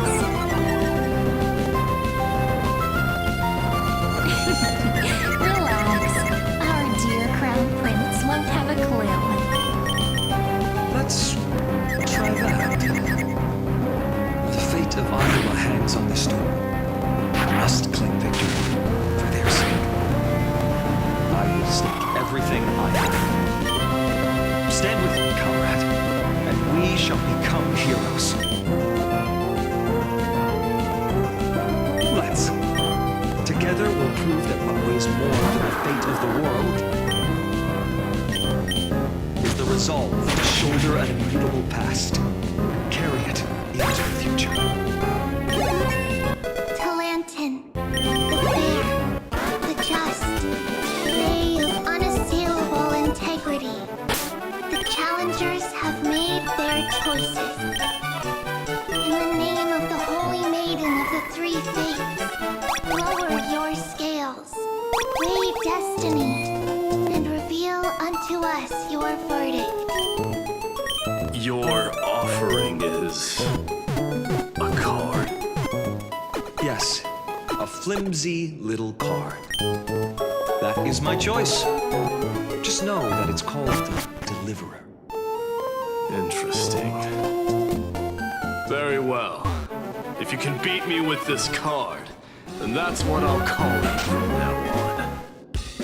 It's a deal. The scales, they're wavering.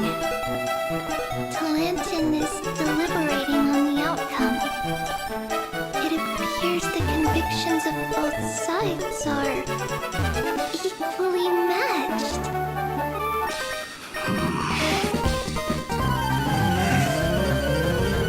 This is suffocating. The whole world's weight is on my shoulders. But I believe what my heart tells me.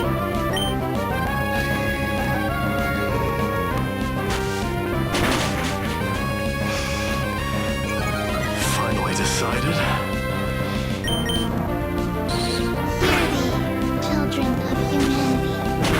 I shall pronounce judgment. For the difference is now clear. The one whose offering weighs more than the fate of the world is...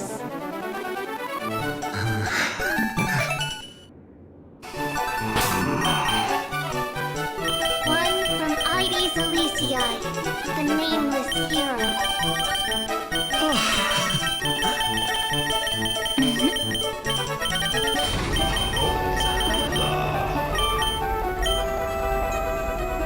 However, heed this.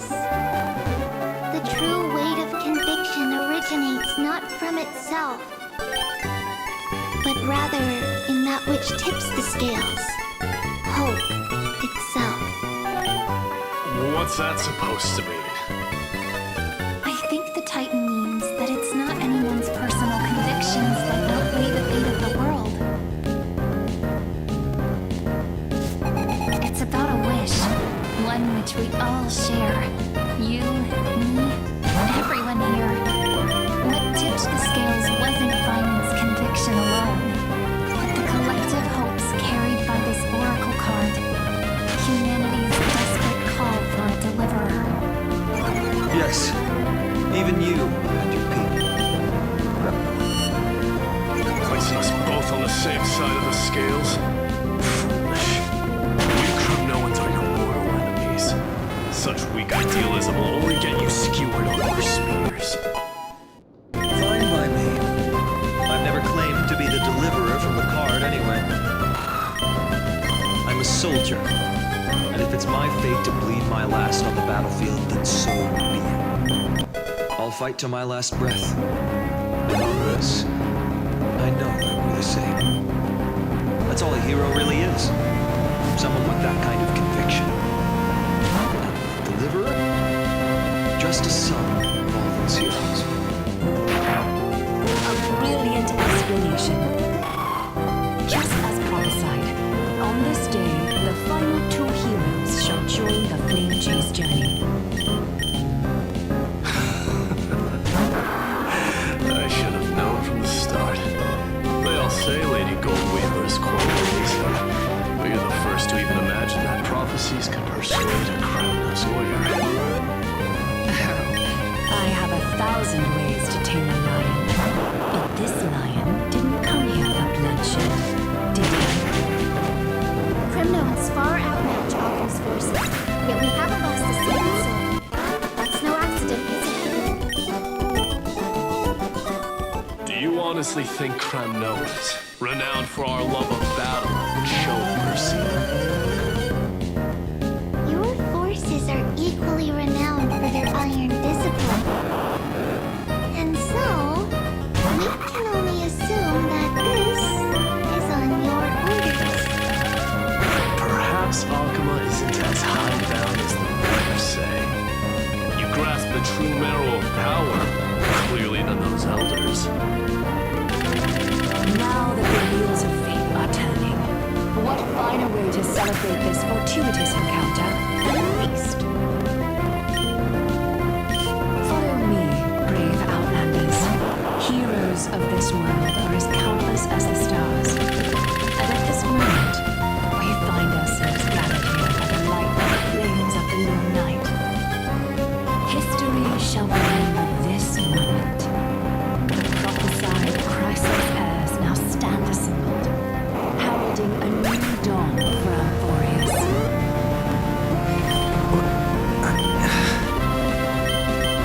Must see now how different this is from the flame-chased journey you traveled.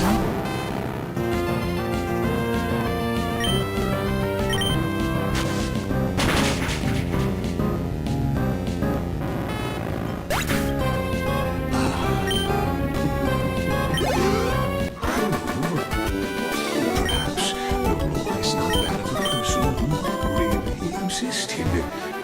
Notice how only two particular individuals are aware of your presence.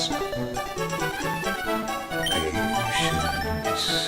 We're approaching the final act. These are, as I mentioned, his first memories. They are of particular importance for the imminent era nova. Such as this moment, as the prophesized demigods gather with Talentum's roots. This is a moment calculated by the gods.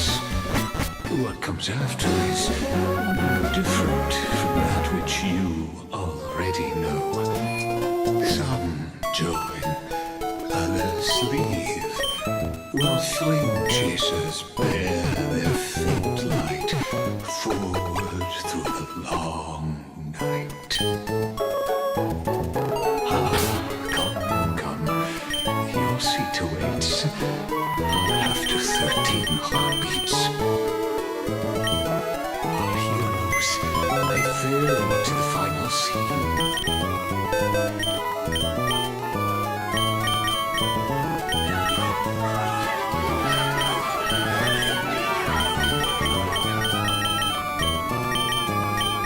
They say that the heroes of this world should be as countless as the stars.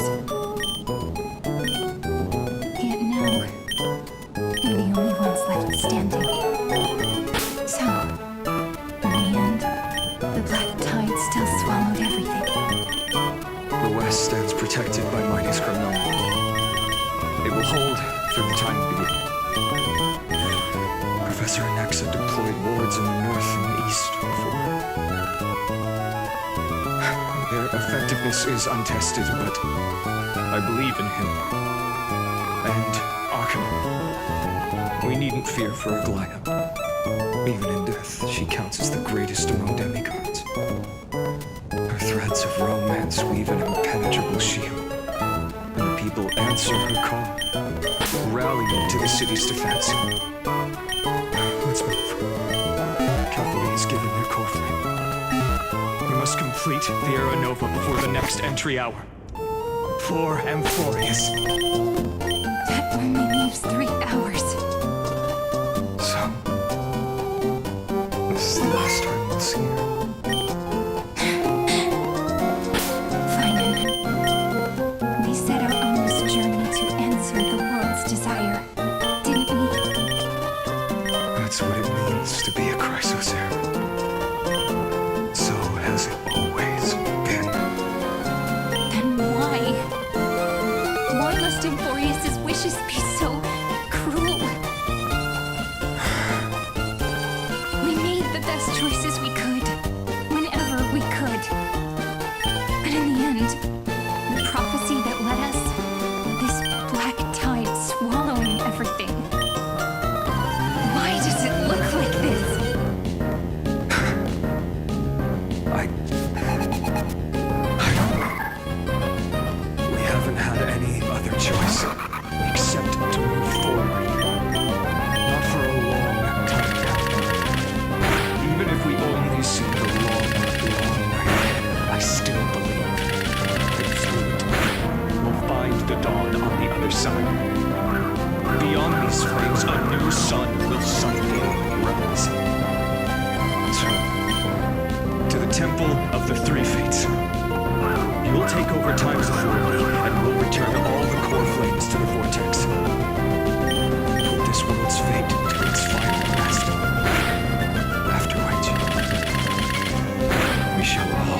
process with his sacrifice.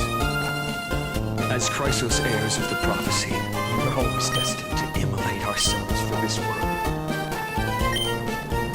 Now, it's our turn. We can't let everyone's sacrifices be in vain. I don't need another pep talk, Finan. After all, we've been ready to fight fate ever since we left the village, haven't we? Yeah. Come. Let's claim the miracle we were promised and burn away every last shadow in this world. And then rise as the first light of a new world. Light calendar 4931. The third week of the month of night. Welcome, my lord, to the end of the flame chase. And the end of all things. The title is revealing the gateway of fate. Please accept the invitation to step across the threshold and behold. Beyond this gate lies the world that our heroes sought through their trials, as well as the darkness that the owner of these long years has been brutal towards their entire life.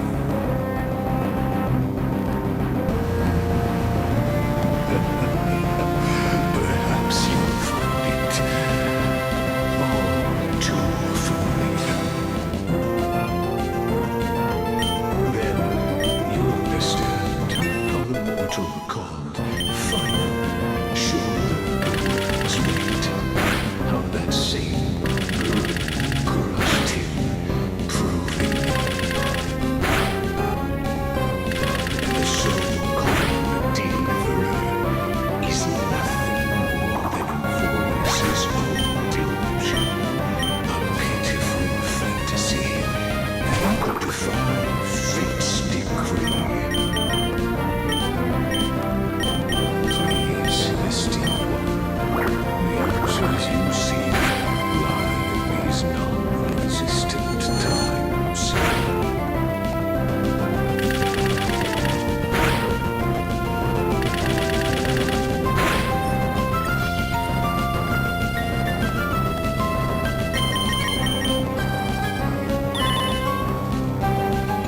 Future of Just what?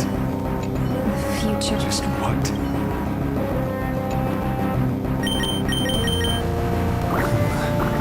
Vortex of Genesis. So it is here. But just what is this? Life's but a walking shadow, a poor player that struts and frets his hour upon the stage, and then is heard no more.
witness the ultimate nature of the Chrysos heirs. Flame-chased journey by cycles of Amphorius. Please, take your time.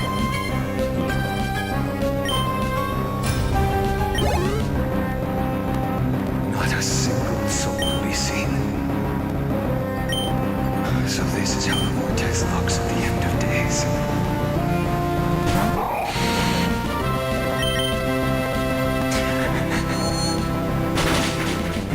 Looks like I've got company after all. But since you've made it here. So, in the end, you succeeded. Execution.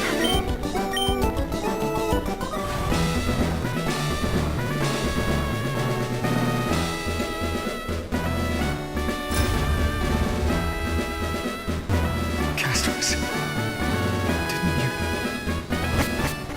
Yes, I've become Death's demigod, and shall never again walk the world of the living.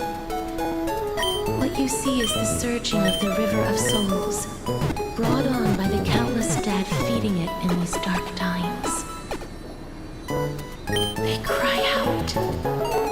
Though dead, they'll converge into a torrent and guard the vortex to see the Era Nova fulfilled.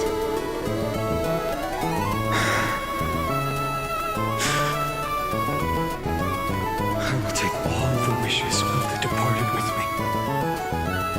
Please, everyone, fight with me to the very last. I hear them. The dead hail you. They're prepared.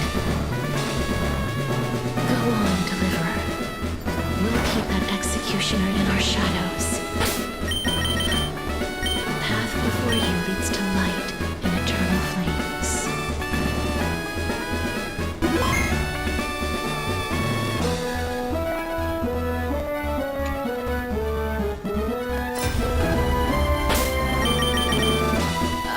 There's water everywhere.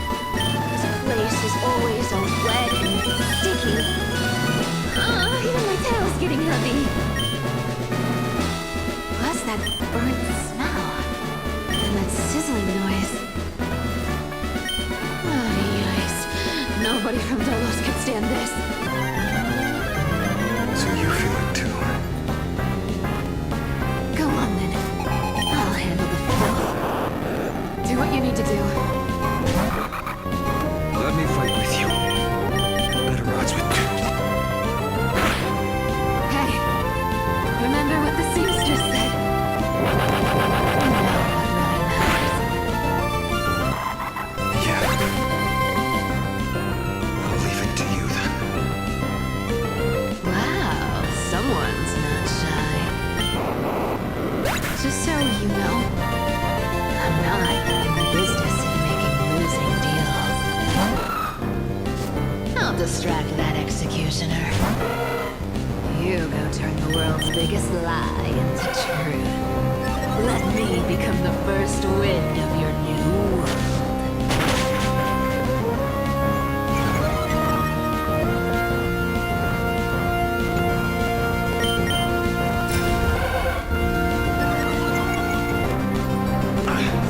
Just shut up and get out of here. Are you crazy, Mighty? Immortal or not, even if you're taking out and strike. I'm still no match for them. I know you can. I just wanted to request that you bring this fear with me. Together, let's prove that we're enough to transcend the prophesized fate. Could it be that now, at the critical juncture, our mighty deliverer is chickening out, scared of a stupid prophecy?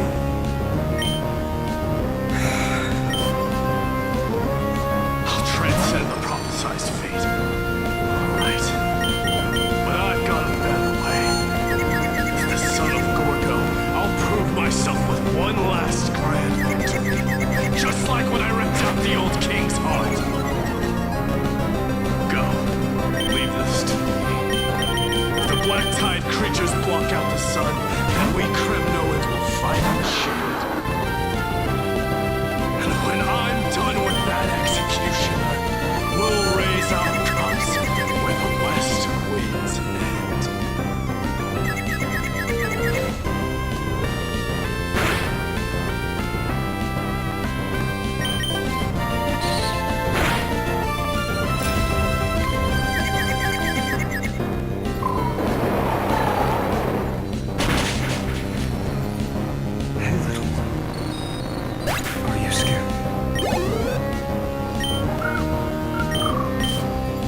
squander your kindness, your hopes. So please, keep this bit of sky standing.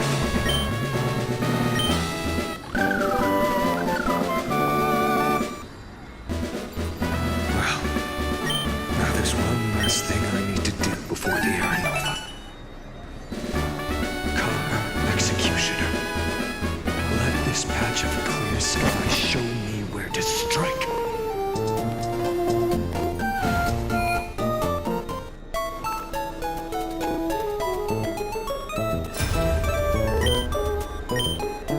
All shall bid farewell to one, and that person alone will witness the miracle. Such is the will of fate.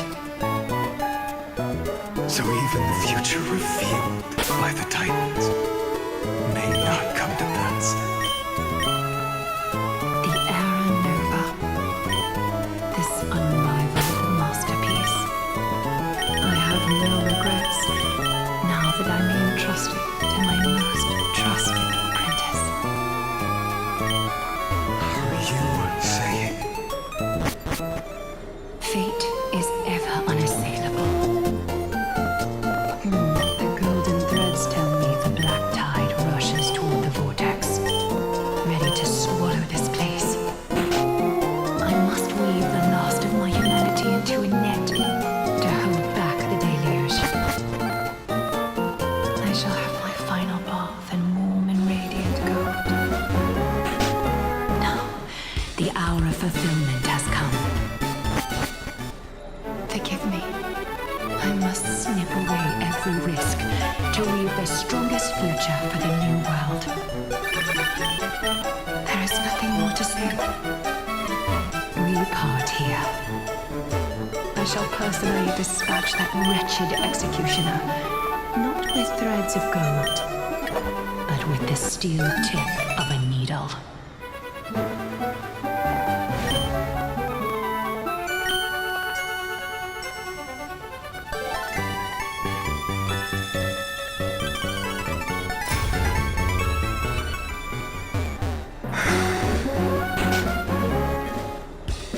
Trudy, look.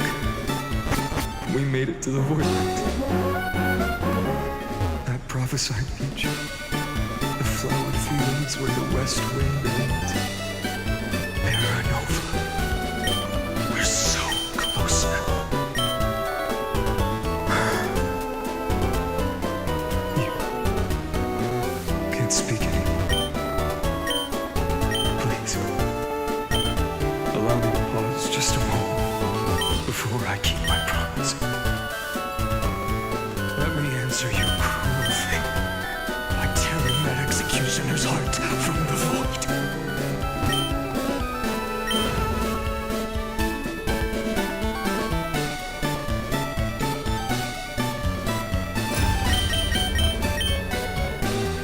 The vortex of Genesis. The last time I was here, I was returning the core flame of reason. I didn't have the time to observe it in too much detail back then. But a holy sanctuary of the Titans. Looks more like their frozen crypt to me. All the core flames do lie here now. It's my honor to walk the final stretch with a mind such as yours, Professor. Oh, getting ahead of ourselves, are we? Have you forgotten so quickly? I died for truth long ago. What walks with you now is but a thought in your mind. Of course. How could I forget that? But I'll say the same to you. It's my honor to walk this final stretch with you, too. Now go. Stand tall and finish your final task. Yeah. Just leave it to me. Time for that wretched executioner to pay what they owe.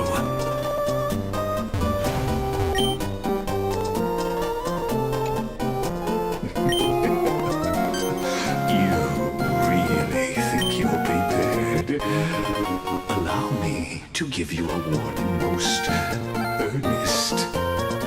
Once you see what these memories hide, the world's course will be forever universal.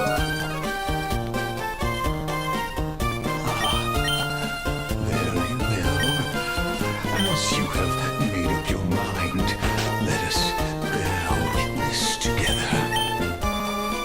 As the sole audience of this eternal theater, I have been rapturously awaiting your arrival. And this, too, is the very reason I must show you everything. I believe that since you've bathed in that eon's gaze, you can make Amphorius's frozen fate flow once again.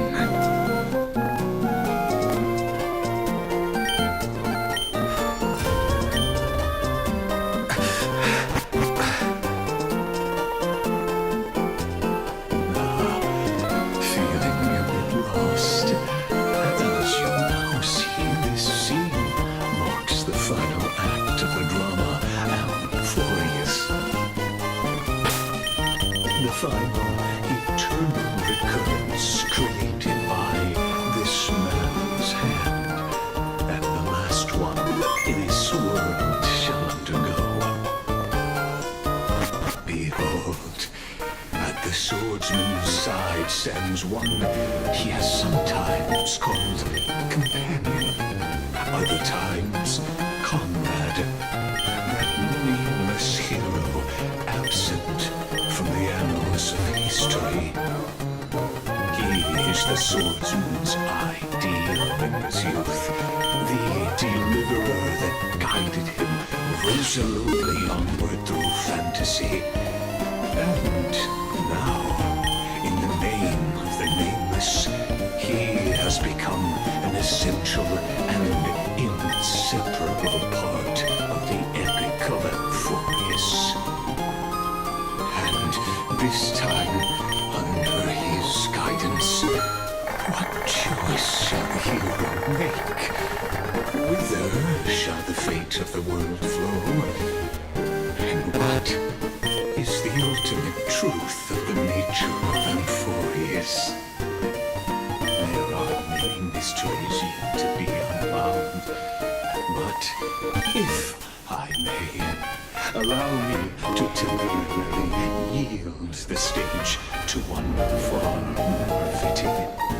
Please put your hands together and give a rousing round of applause for they who will reveal the answers and bring about the final end of the 33,550,336th flame chase journey. Last of the countless memories we saw, the other who couldn't act, now stepping into the vortex. They who have already burnt their own self to cinder, the Flame Reaver.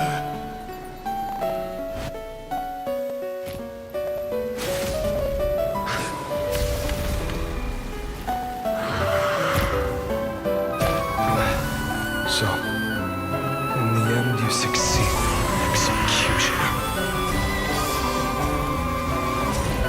With my flesh as kindling, like the first dawn of the new world.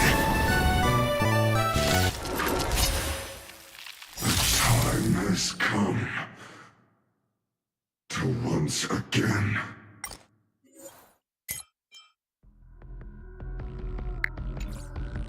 start everything.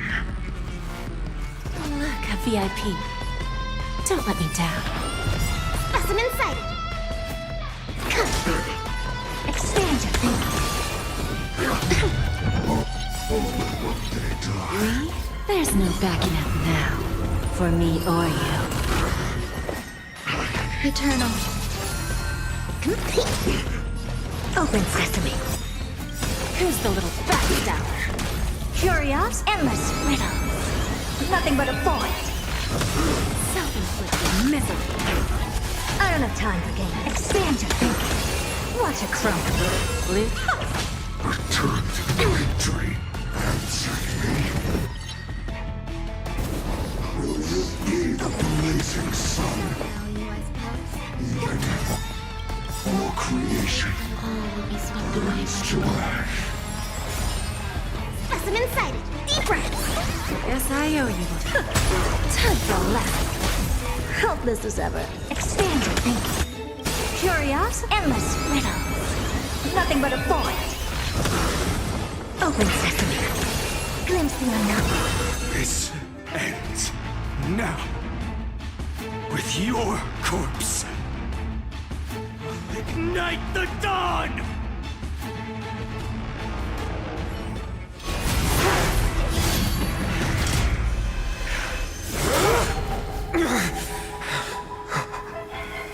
How is this possible?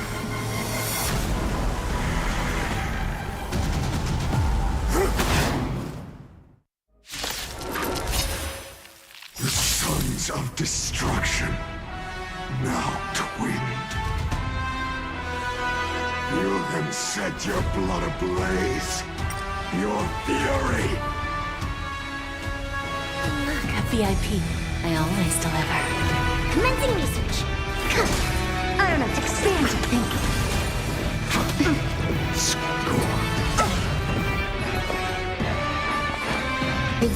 Distance is unity. To travel. Impressive. This is worth learning. Open sesame. Lose some, win some. Bending the rules. There's no backing out now. For me or you. This world. Return to the victory.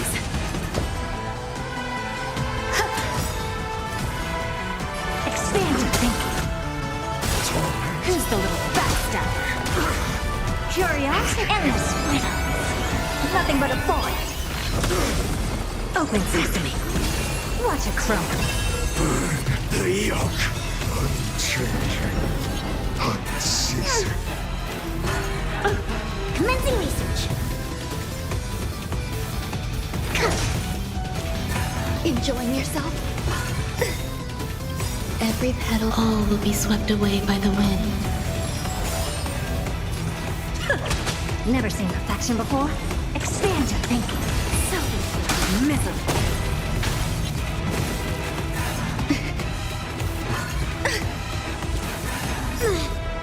To travel.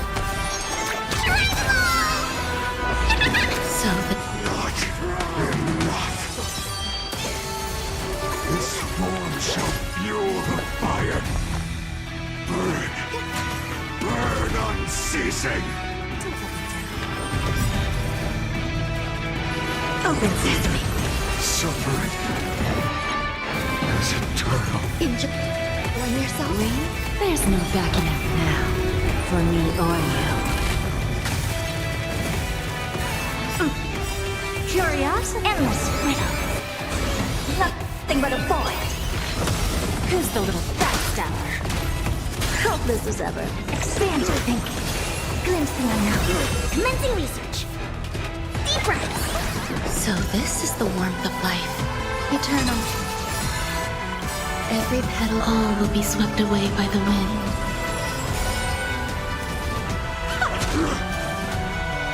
Open sesame. Specimen cook. To travel. Yes, I owe you one. I don't have time for games. Expand your thinking. There's more to...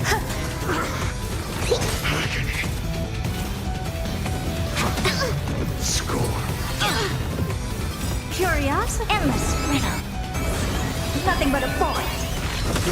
Self-inflicted misery. One person alone may witness the miracle. Such is the will of fate. That person can only be you.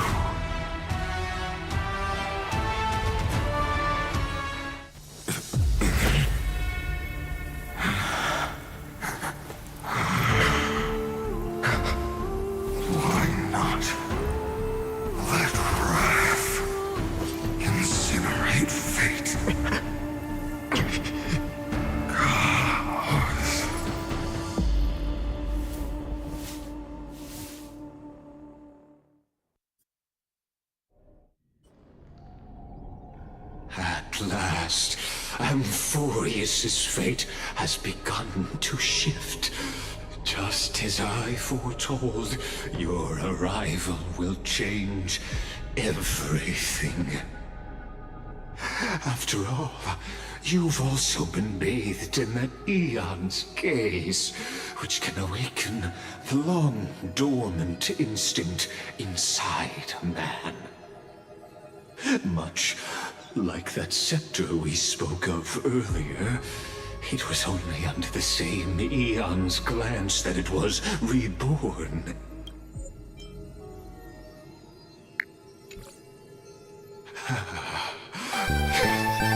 That's right. If you recall, I mentioned it at the very start of our play.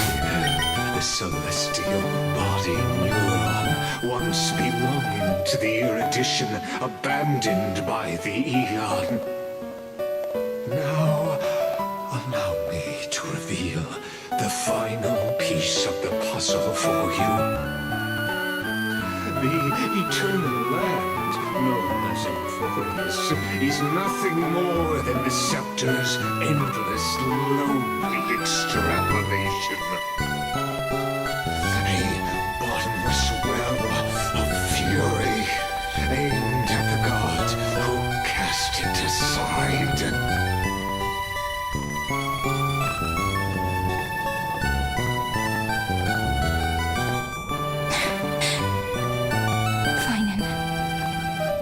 Set out on this journey to answer the world's desire, didn't we? That's what it means to be a Chrysosaur. So has it always been. Then why? Why must Amphorius's wishes be so cruel?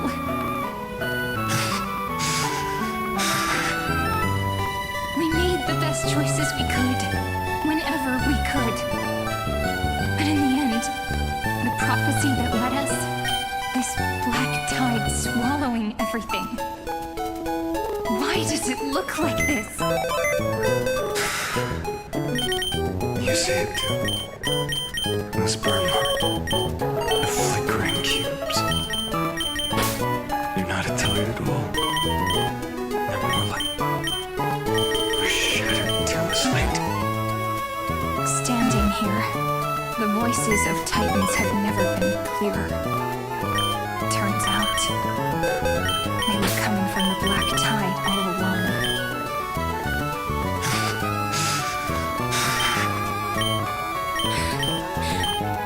Is that Amphorius crying? Maybe it is screaming at its creator, at its god. Do you still remember when I was little? I had a dream.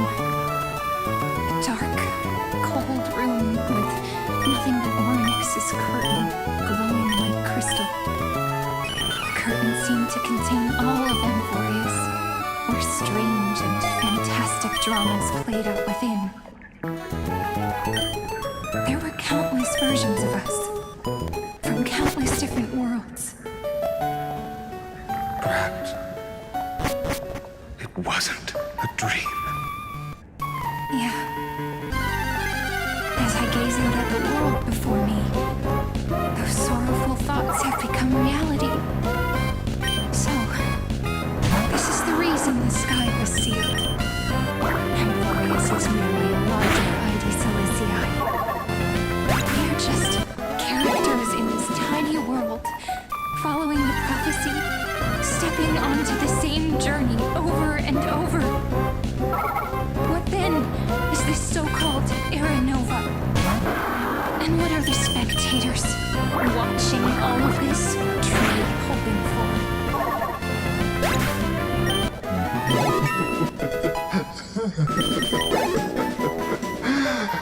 As a reward for reaching the end of the world, let me answer your questions. As the Theoros, I have observed.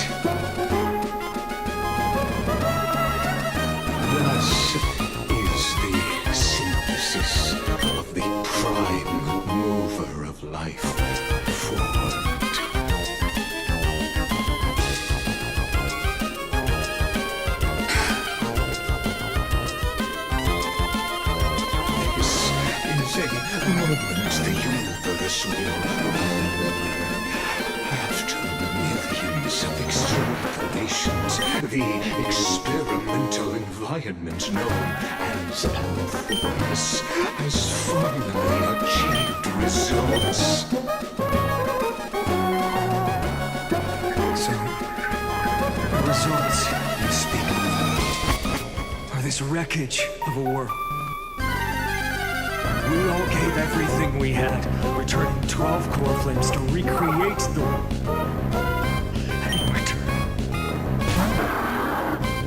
we become nothing more than sacrificial offerings at the end of everything. Exactly. The Titans are Chrysos heirs of the past, and Chrysos heirs are the Titans of the future. Anaxagoras' theory of era nova holds true, as the model of reason he reached unprecedented heights. But from just the perspective of the player in the drama, he could never fully uncover the last layer of truth. The cycles of the hero's journey played out until now were never about creating a new world or perfect heroes and gods. They were a deep learning program made for the Black Tide. But this time, your plot will fail. I've taken Cavalry's core flame, and when the dawn of the new world arrives, its light will burn away all the darkness.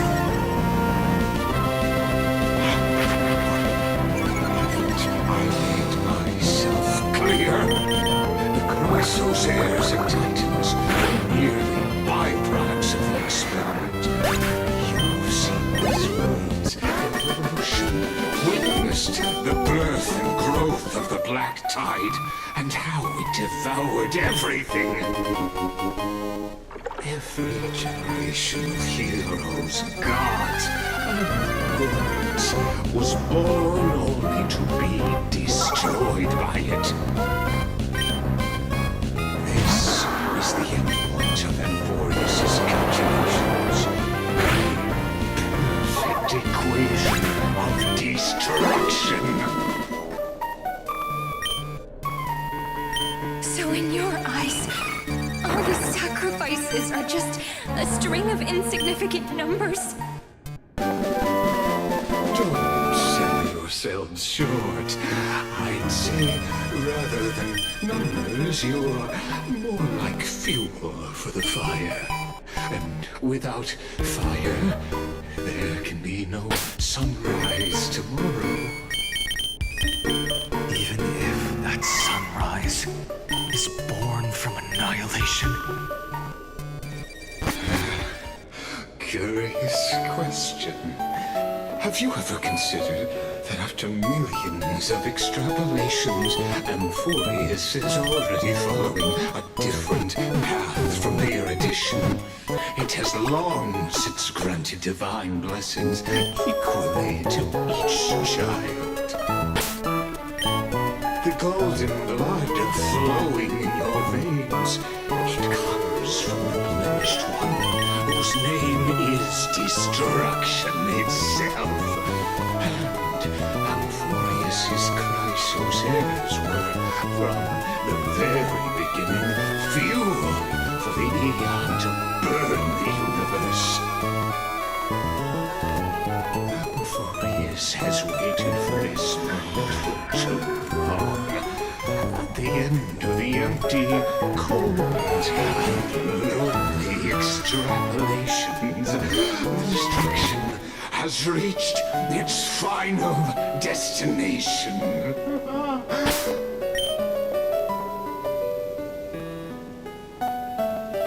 Nikos 496.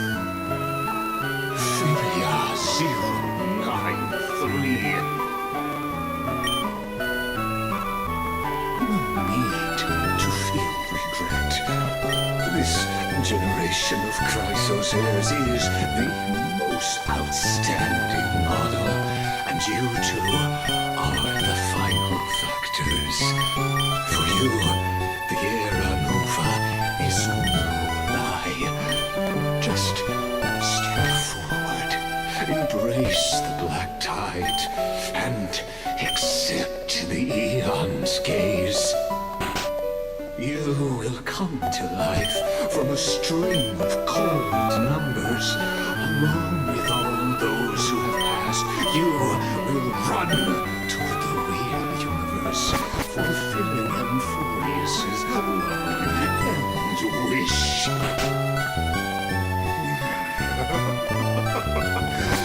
Name of the Lord Ravager Unto.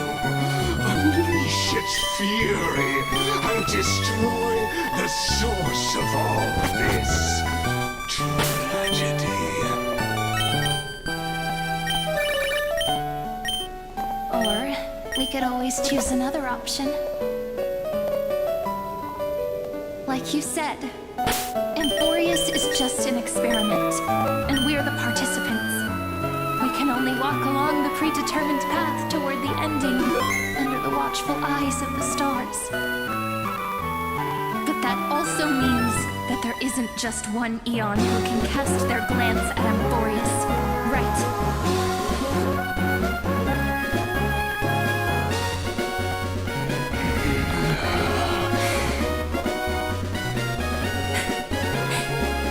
Is this question really that hard to answer?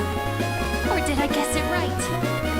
And in reality, this world has already been under the watch of other eons.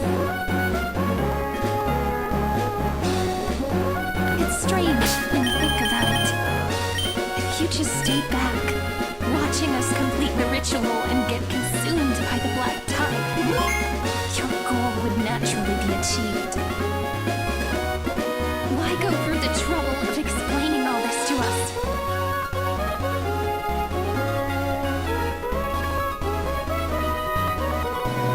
You're pretending. Revealing the so-called truth just to deceive us. Covering up another possibility. Destruction is not the only outcome for the fate of Amphorius.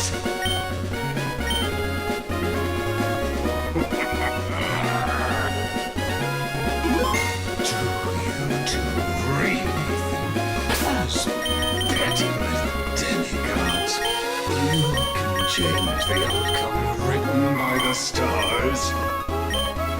What makes you think you are capable of doing that? A little courage and determination. Just kidding. The answer is pretty simple. But we're not gonna tell ya.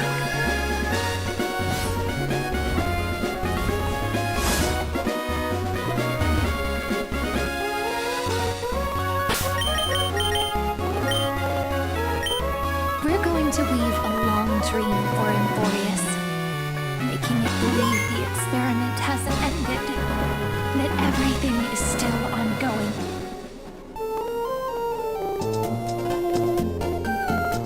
With just Oryx's power, though, it should be impossible to achieve this. Right? Yeah. So, I can only place my hopes on that childhood dream. And the god behind Oryx that appeared in that dream. Now, I can say with certainty, time is the page on which that Eon records Amphorius. If it fades from existence, and all that it records is lost among the stars, that Eon will surely direct their gaze here. And it will be a glance that spans time and space, granting each incarnation of me the power to reset time, imbuing my soul into this ceremonial blade, and creating an endless flame chase journey. I understand. Then let me step into the cycles and continue Amphorius' Zeus's grand design. To deceive the gods, deceive the world itself. But to make time vanish from this world, that remain you.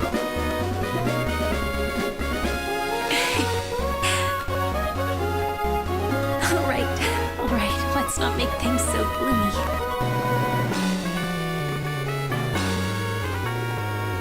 What we're about to embark on is the true hero's journey. So,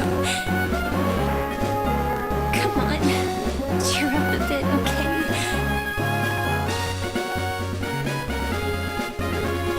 In that memory, you will definitely meet me again. A little Cyrene who knew nothing, lying on a soft patch of grass, feeling the light breeze, dreaming of the distant world. Tell her about the flame chase journey, and then let her become a romantic part of this story. I believe every Cyrene will make the same choice, erasing time again and again, resetting time over and over. After all, they're all me, and I will always have my charm.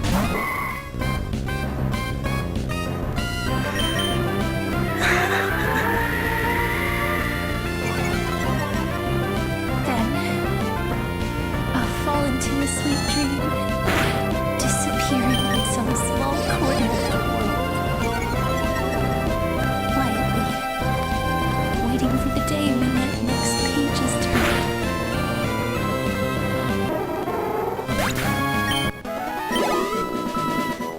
And I will keep going.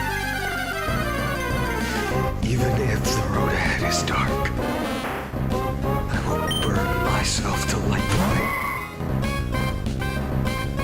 Rather than let the core flames become nourishment for the black tide, I'll become their vessel to prevent the arrival of Aranoa.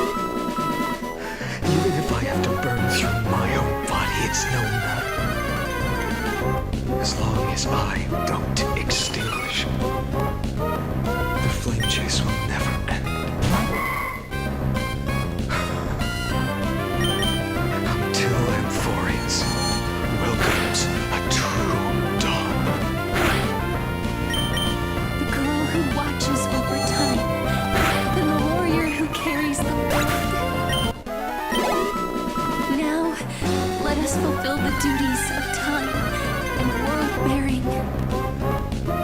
Honor the past and forge ahead.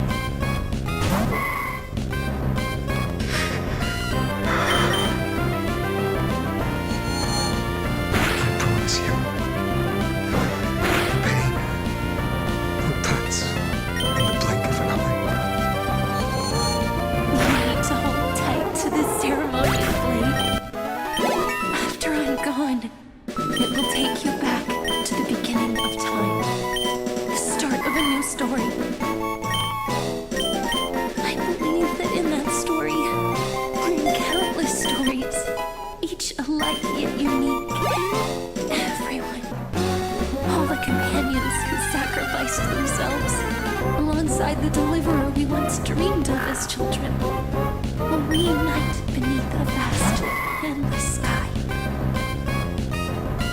If we can never break free from this prison, I will stand my ground until the day someone shatters this endless cycle and writes the final chapter of Amphorius' fate.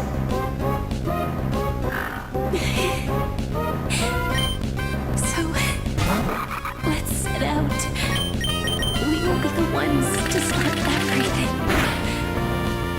Carry the primordial chaos, just as your name suggests, and bear this world you hold so dear.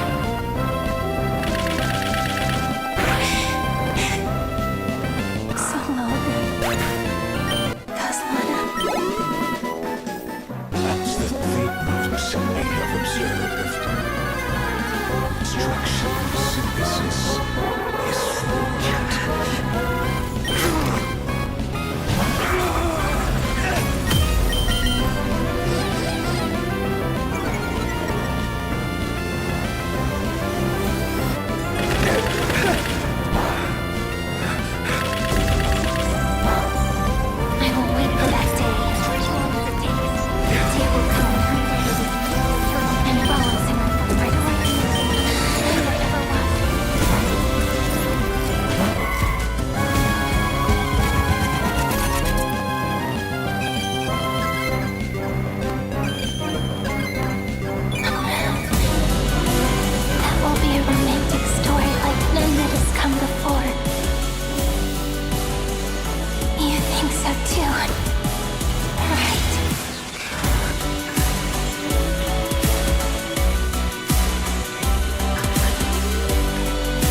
The world is collapsing.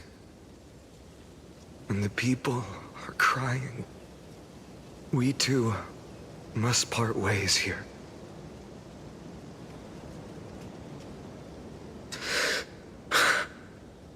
Friend. Ides Elysiae, the little village of my childhood. The gentle breeze and the sound of waves still linger. Everything is as it was. It feels good to take one last look. You know, this is just a corner of the memory. The real Ides Elysiae. I know. I'm here to say goodbye. We might not see each other again. You can stay here forever.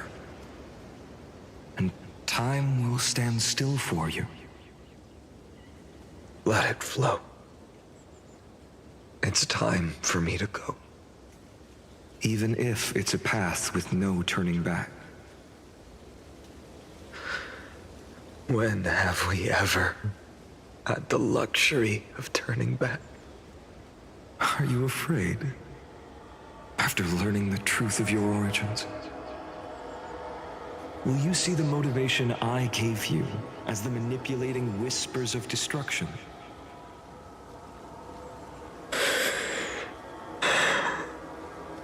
The convictions and choices that come from my heart. I don't believe they're designed by the so-called paths. If we are just numbers simulating life, then you are the image I've always longed for.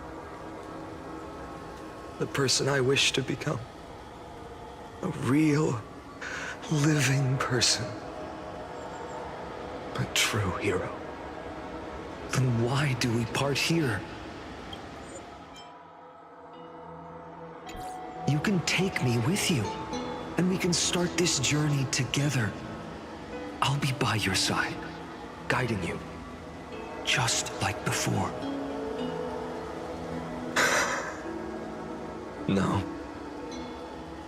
I'm afraid I'm on my own this time. Why? Because there is no perfect solution in this world. Cyrene has already embraced her fate. And I will embrace my origin. Destruction. And with this power, I will rebel against its creator, bringing endless fury to the darkness sweeping the world. If you stay by my side, I'll hesitate. But this world can't afford a soldier who wavers. Do you remember when we were kids? Everyone would get so excited drawing cards like ruler or warrior, but throw fits over devil or drunkard and demand a redo. Kids always get to change their minds. Things are so happy and simple for them. But when it comes to the fate of adults, there's no room for redos. Then go, Kaslana, as you promised. Deceive the world, seize the core flames, and rewrite your fate. Burn yourself up with all your might, wield your futility like a sword, and fight against the gods. In the name of world-bearing, I promise you, Kefali will never forget this.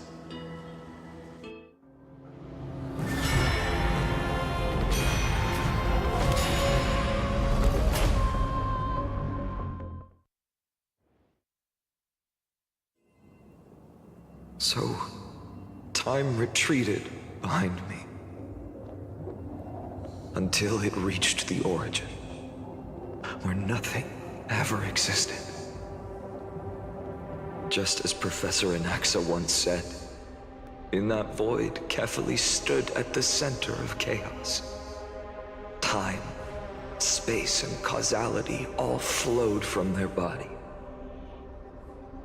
When the waves of time finally calmed, it was the year 3870 of the light calendar. The Chrysos War had lasted for nearly a century, and the threat of the Black Tide was growing stronger and more relentless. That was the era of the Day Thunder Knight's battle with the sky. While she could not seize the core flame, she proved that the prophecy was true. That mortals could slay gods. From that moment, the sole survivor of the old dynasty, Imperator Ciridra, issued a call to arms across the lands, summoning heroic Chrysos heirs to wage war on the Titans. And that was the first doomed flame chase journey, sealed away in history.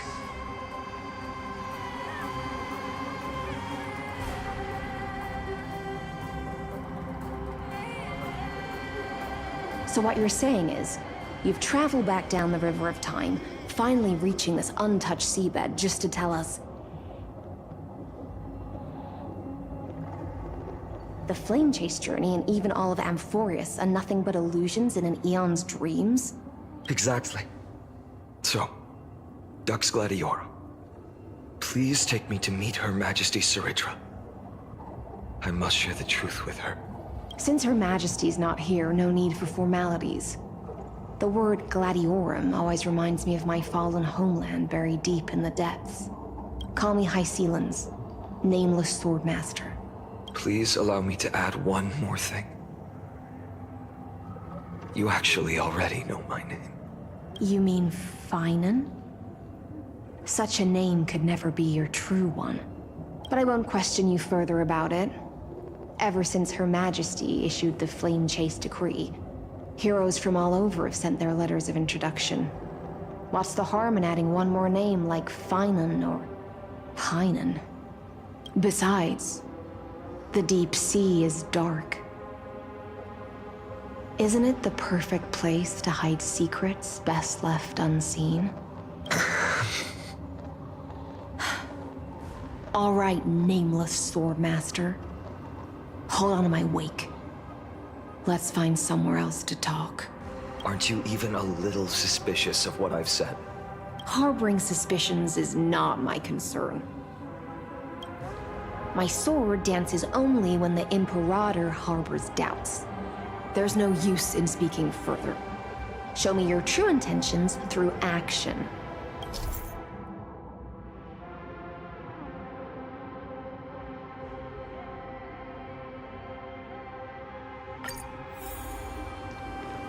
Perhaps you should demonstrate your skills and calm the raging black tide for us.